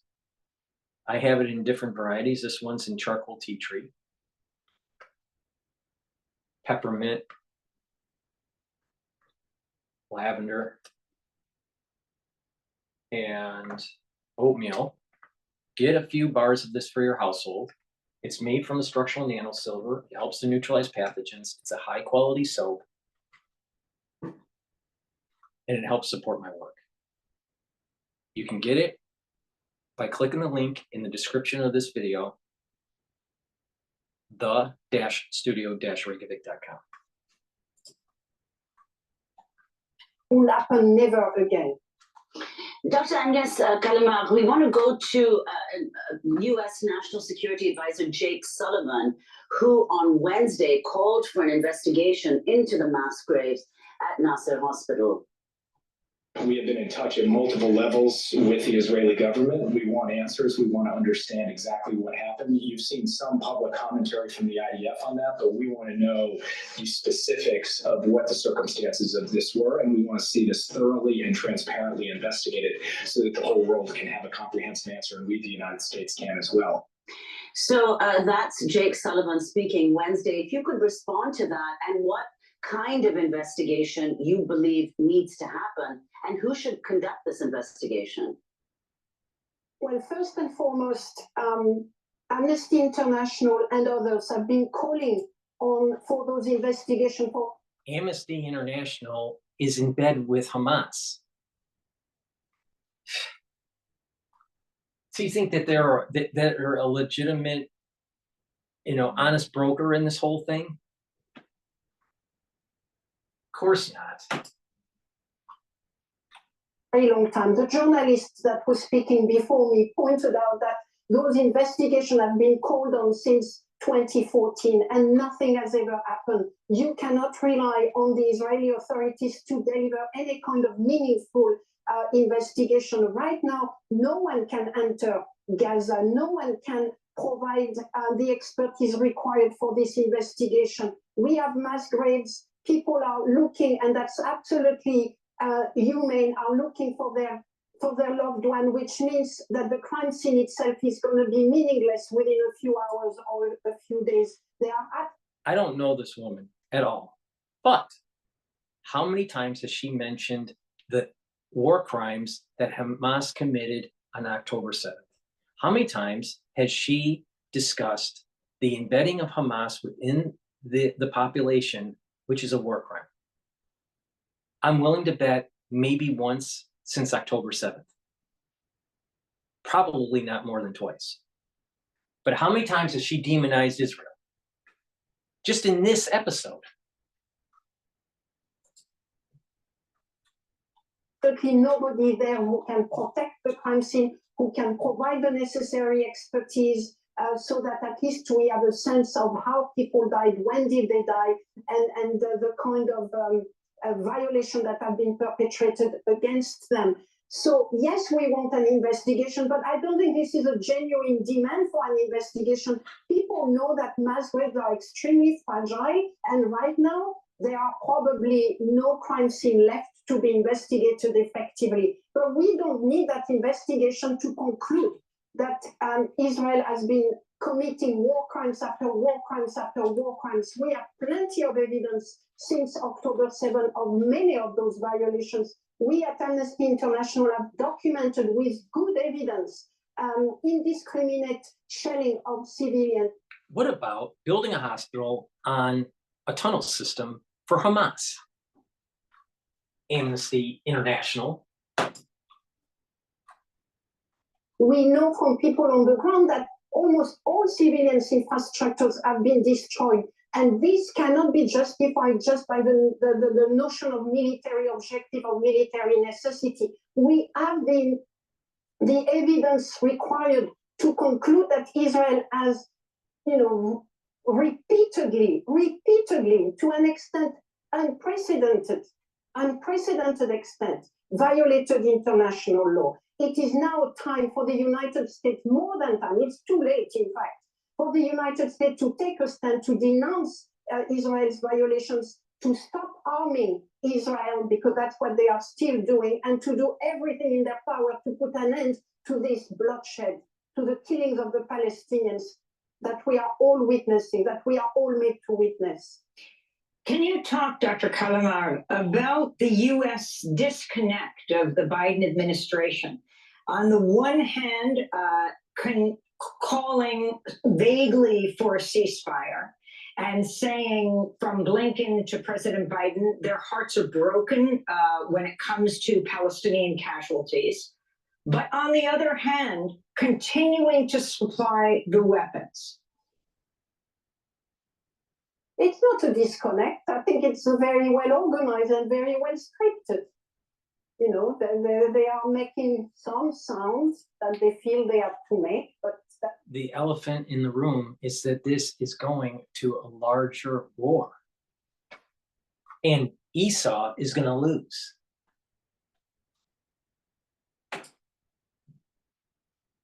There's absolutely no impact on their actions. We are now middle of April. A month ago, finally, the United States agreed to a ceasefire, adding, though, that it was non-binding. So, that also shows that their heart was not really into the ceasefire. The U.S. abstained. Yes. Insisting that the ceasefire was actually not that the resolution was non-binding. They have had plenty of opportunities since October 7 to demand a ceasefire, but they use their right of veto to stop it. And let me add, and as well as the release of all the hostages. It's not a disconnect. I think it's a very well planned, very well scripted commitment to support Israel all the way, including to a possible genocide. Because let's recall that the International Court of Justice has concluded that the risk of genocide were extremely high. And we have every evidence in front of us of those risks. Indeed, some eminent legal scholars have concluded that genocide was already occurring. So the United States is providing support. There's also legal scholars that are saying the opposite, that genocide is not happening. So it's not, it's not so clear cut on what's going on. Now, my take on this is that Israel needs to kick the shit out of Hamas, Hezbollah, and the military apparatus in Iran. Or we're going to have a lot worse of a situation down the road where more people will be killed, it'll cost more, and it most likely will go unconventional. See, people don't realize that this has been happening since 2006, since 2008, since 2009, 2014, 2016. And each time, more people on both sides die. And each time, it costs more. And each time, Iran gets closer to a nuclear weapon. Get the fucking job done, and we will have peace in this world. But when the international community tries to demonize Israel as escape velocity is about to be had with nuclear weapons in Iran, the whole world is going to be in trouble. Because Iran is a theocracy. And this whole Shia and Sunni issue and the infighting within the Muslim community, on top of right now Shia attacking Israel, the international community better get on the side of Jacob, because being on the side of Esau is going to lead to a mushroom cloud. Country that is violating international law repeatedly, that is justifying those violations in the name of going after Hamas without due respect for the proportionality and the discrimination that should accompany. Just imagine, you have a tumor, all right? And they do a biopsy on the tumor and they find out that it went metastasized. All right, you have metastasized cancer. But they think, the surgeons think, the oncologists think that they have isolated where the metastasis has happened, and they have to go in and take out a lot of these tumors. Let's say you had colon cancer that ended up getting into your liver, all right? And they want to take out the colon cancer, parts of your colon and parts of your liver. But they have a high probability of success for you, all right? Hamas, in this case, is the fucking tumor, is the cancer that has metastasized to Hamas, to Hezbollah, to the military apparatus in Iran. And if the surgical techniques, AKA warfare, by the Israelis are needed to get the fucking cancer out, then that's what's needed. Instead of you have a bunch of non-doctors, non-surgeons, non-oncologists telling you how to conduct the operation. That's what's happening here.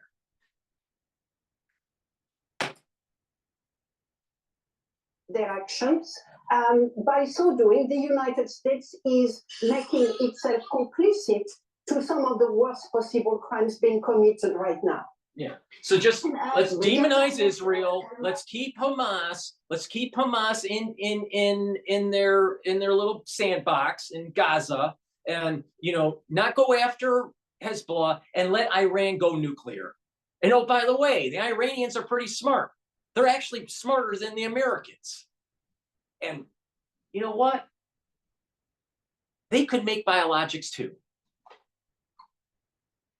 Now, do you understand why it's so important to take this thing out before they have the breakout? You could put this in the wider context of what your report finds. You've said that The world is facing the demise of the 1948 international order created after the Second World War, amid both the conflict in Gaza and in Ukraine. If you could elaborate on your conclusion. Sure. Yeah, my conclusion is the international community is failing since World War II because we're aligned with Esau and not aligned with Jacob, and we want the New World Order. If you want freedom, get on the side of Jacob. If you want tyranny, you're going to be with Esau. Oh, Dr. Paul Cottrell, how could you say that? What about the plans of a caliphate? Don't you think a caliphate is something that would be antithetical to Western values?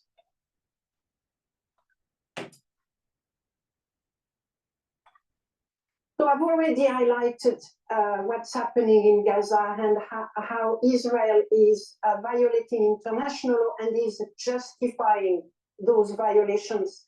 This is coming hot on the heels of Russia's aggression in Ukraine itself, a violation of the UN Charter. Russia too is justifying its violation of international law. It's justifying its violation of the UN Charter in the name of some kind of vision of its own security. Russia too has been justifying its repeated violations of international Geneva Convention through its bombardment of Ukrainian through the forced transfer of populations. So over the last 24 months, we have seen some of the main superpowers in this world claiming that the international legal system that was established after World War II does not apply to them. We have seen Russia doing that, we have seen Israel doing that, and we have seen the United States doing that by proxy through its support to Israel. Those institutions that were established after World War II, including the Security Council, and later on, the International Criminal Court, the International Court of Justice, these are the backbone of preventing the very worst happening to the world. And those institutions have been rendered, useless, really. The Security Council cannot do anything. That's a good thing to prevent a new world order.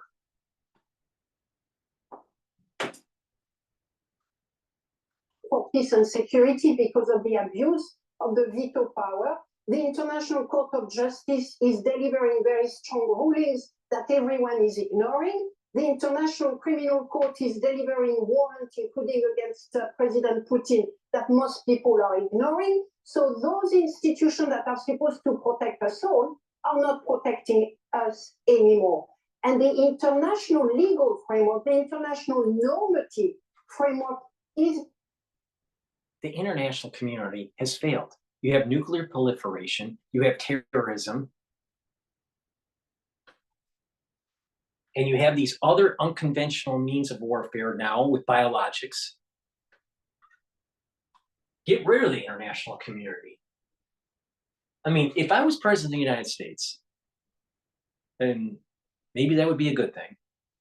I would take every single brick of the UN, put it on a barge, and dump it into the Atlantic Ocean. Because there is nothing good that comes out of the UN. Progressively emptied out through those actions and through the justification of those violations. When Israel is saying international law does not apply to us because we have a well-founded military objective and military necessity, they are pretending that this military necessity takes precedence over everything. That is not the case. That is not the case. When Russia is so saying, the international community is going to tell you on how to protect your country. The international community is going to tell you on what businesses you can have. The international community is going to tell you through carbon tax how much energy you can consume and what types of energy you use. The international community is going to tell you that we need to block out the sun to cool the earth. The international community is going to tell you how to live your life. See the problem? It's taxation without representation. It is a rule of from an uber government nullifying the sovereignty of individual nations. The international community, the international apparatus needs to be destroyed. They're just as bad as the national security state. No, the UN Charter does not apply to us because of whatever NATO may be doing. They are also emptying out the UN Charter. That is not the purpose of the UN Charter. That is not there to be violated by Russia in that way. So the entire legal normative framework right now is at risk of completely collapsing. And what do we have instead? Nothing. We have the power of the arms, the weapons, and we are basically going back to our pre-1940 situation. We are back to where we were supposed not to ever again go back to. And if you could also talk about, a number of places that the report. The international community was on board expanding NATO and poking the bear that caused the problems that we have with Putin now. Instead of embracing Russia after the fall of the Berlin Wall and bringing them into the economic international community, let the international community just implode. Let the United Nations implode. It's a waste of money. It's a waste of time. Not only that, it causes a lot of traffic disruption in New York. And oh, by the way, all these ambassadors to the UN, not all, but most, when they come into town, into New York, they're calling the escort services. So you really think not only are they getting kickbacks from corporations and fleecing their constituents, but they're also using whorehouses in New York. So the international community is all lily white. The UN is all lily white. No, it is a bed of corruption.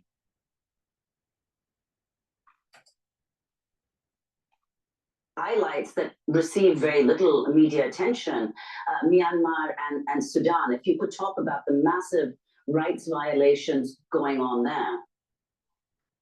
Yes, absolutely. And that too, I should have mentioned, these are the so-called forgotten crises. They are characterized by massive violations by parties to that conflict. Sudan in particular, I've seen thousands of people dead over the last 12 months, the largest number of people, refugees abroad in a very short period of time. The massive use of sexual violence, ethnic violence, and finally, when the Security Council took action, it took them almost a year, their resolution has been completely ignored. So the suffering in Sudan is falling off the international agenda, and yet it is extremely heartbreaking. In Myanmar, there the military government has been protected by China. We finally saw the Security Council a year and a half ago taking a resolution that was quite timid, but the first step. But meanwhile, the militaries have been armed by China. They have continued their indiscriminate or even targeted attacks on civilians throughout the territory. Hundreds of people have been arrested, tortured, even political prisoners have been condemned to death, sentenced to death, and killed. That's the situation in Myanmar. I'm not mentioning the Democratic Republic of Congo that has completely fallen the agenda for the last 20, 30 years, and yet it is probably the longest ever crisis again, where no one is taking action or the kind of action that is being required So the forgotten crises around the world are multiplying. They are increasing. In fact, according to the expert, we are witnessing an increase in the number of armed conflicts around the world, a reflection of a very unstable international system, a reflection of the conflict between the three superpowers vying for hegemony, the United States, Russia, and China, and the multiplication of those conflicts by proxy, I will say, between them is costed in human lives, in hundreds and thousands, millions of human lives around the world. Finally, Agnes Calamard, if you can talk about the alarm that you're sounding in this report on artificial intelligence and its role in furthering racism, discrimination, division during public elections. You note the dominance of big tech risks a supercharging of human rights violations. Talk about what you see as the dangers. Absolutely. So we know that over the last 12 months, we have seen generative artificial intelligence coming into our almost daily reality. It is a technology that no one really fully understands, certainly not politicians and policymakers. It is one that is completely unregulated as of now. And if what has happened with artificial intelligence, non-generative one, is to be the benchmark by which to assess what is going to happen in the future, then we need to be very worried. Over the last few years, Amnesty International has been monitoring how artificial intelligence, through, for instance, social media platform, in facial recognitions, through the spywares, all of those technologies have had a disastrous impact on human rights. Over the last 12 months, in Facebook, for instance, platforms have been used to launch and to spread ethnic violence in Ethiopia.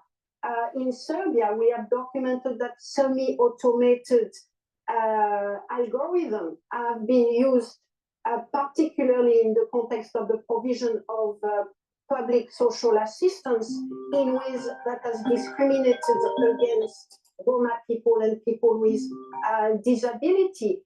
Spywares that were denounced, that have been denounced since 2020, 2021 with the Pegasus project. Well, guess what? In 2023, we found more evidence of Pegasus being used in many countries around the world, including India, where we're going to have elections coming up. So the control of the spyware is not happening. In addition to Pegasus that continue to be used around the world, we have. And then when you couple that with blockchain and meta tagging of your movements with your phone or with what you purchase, and you have these algorithms, and you got this surveillance state that Snowden was warning everybody about, and you got the crazy things that are going on with the national security state that WikiLeaks was warning about, and Julian Assange was warning about. This is part of the reason why the national security state and the international order needs to be destroyed. And while we're destroying that apparatus, please go to my store, the-studio-reykjavik.com, and get the peppermint deodorant. This is peppermint, lavender, and tea tree. It's made from all essential oils from the Himalayas, and it is dual purpose. Not only is it used as a deodorant for males and females, but it'll help to slowly detoxify your body. So use this. It has no aluminum and no baking soda in it. So please go to my store, the-studio-reykjavik.com, and get the deodorant. I also have it in citrus, all essential oils from the Himalayas. So please go to the store, get either the citrus or the peppermint, lavender, tea tree deodorant. I prefer the citrus, but that's just me. Most people actually buy the peppermint. In addition, I have a very strong antioxidant that's part of boosting up your immune system and slowing down the aging process. Why is it important? It's important because we build up free radicals in our cells, all right? And we build up more free radicals as we get older. So it's important to neutralize those to prevent cellular damage and tissue damage. Because if you get too many free radicals, you'll get irreversible necrosis and your mitochondria's health will go down. So I have C60 in avocado, coconut, MCT coconut, and also extra virgin olive oil in a 2 ounce, a 4 ounce, and an 8 ounce configuration. So go to the store, the-studio-reykjavik.com, and purchase either your 2 ounce, your 4 ounce, or 8 ounce in avocado, coconut oil, or olive oil. If you get the 2 ounce, take a dropper of it a day. If you get the 4 ounce or 8 ounce, take a teaspoon of it a day. I take a teaspoon of it a day. If I'm not feeling well, I take a tablespoon of it a day. All right. It's important because when you're sick, you're going to start to increase the number of free radicals. All right. So you want to kind of mitigate that. If you do this every day, you're going to start to notice that you're going to have more energy because your mitochondria is healthier, and that's where your ATP is created. Most of your ATP is created in your mitochondria. So by doing that, you're going to have more energy. And not only that, the free radicals that are doing damage to the cell are going to be neutralized. So the cell will be performing better. In addition, it helps with memory. Why? Because your neurons need a lot of ATP to be able to shoot those neurotransmitters and to help to build the neurotransmitters to produce the neurotransmitters. So you need a lot of ATP for your neurons. So you need healthy mitochondria. So this will improve your mitochondrial health. Increase that ATP so those neurons will be firing. It's synergistic with the clarity factor, because the clarity factor on my store will reduce that brain fog and allow you to focus and get those dendritic connections firing more often. All right. This is going to keep the cell healthy, the neuron healthy, and bring down those free radicals.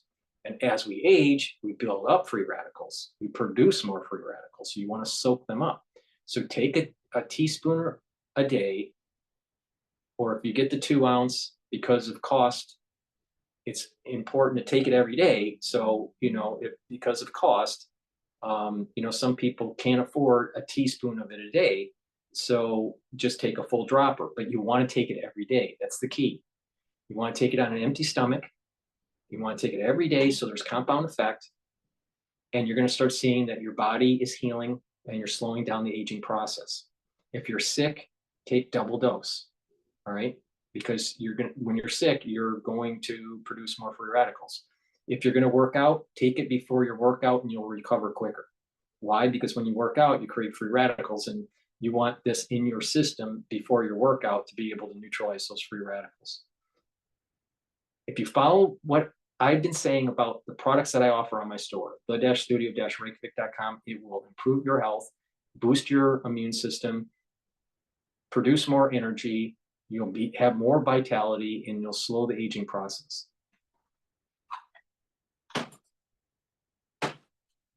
Monitored this year the use of the Predator file, which is EU, European based, and that too has been used and sold around the world, including against journalists, activists, human rights defenders. So abusive facial recognition, abusive mass surveillance, abusive use of spyware, all of those things are extremely dangerous for human rights, including in a context where there is this part I agree with.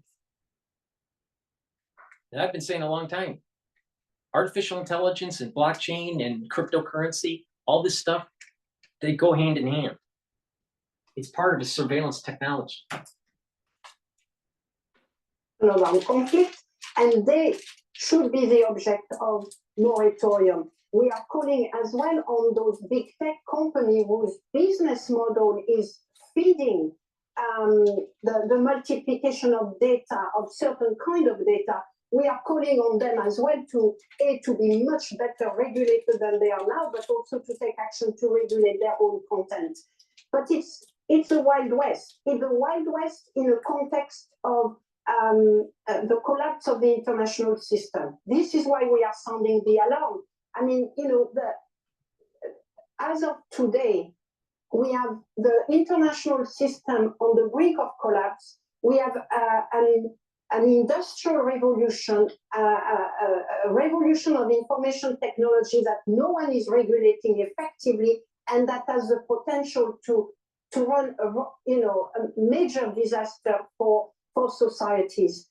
It is more than time to wake up to the reality that we are confronting if we want to deliver to our children and grandchildren a safer planet. I haven't even mentioned the climate crisis in the midst of it all. So I'm sorry if I'm being very apocalyptic here, but I think people need to wake up to the reality that we are really, really facing an incredibly serious, dangerous situation for all of us.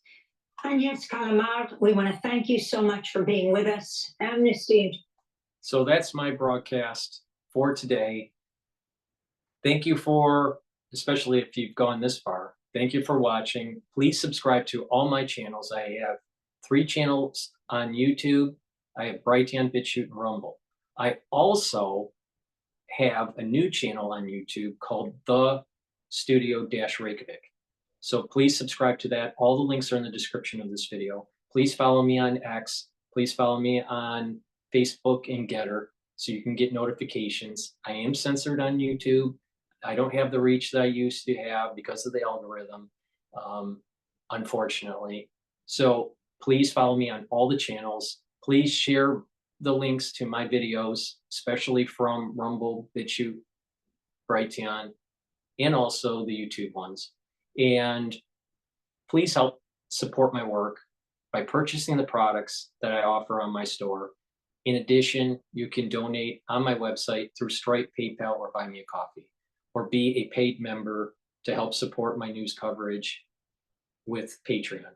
I have different tiers for Patreon to give you different access to my content. So please help support my work. Better yet, also purchase the products to help to boost up your immune system and to improve your health. Thank you for listening and have a nice day.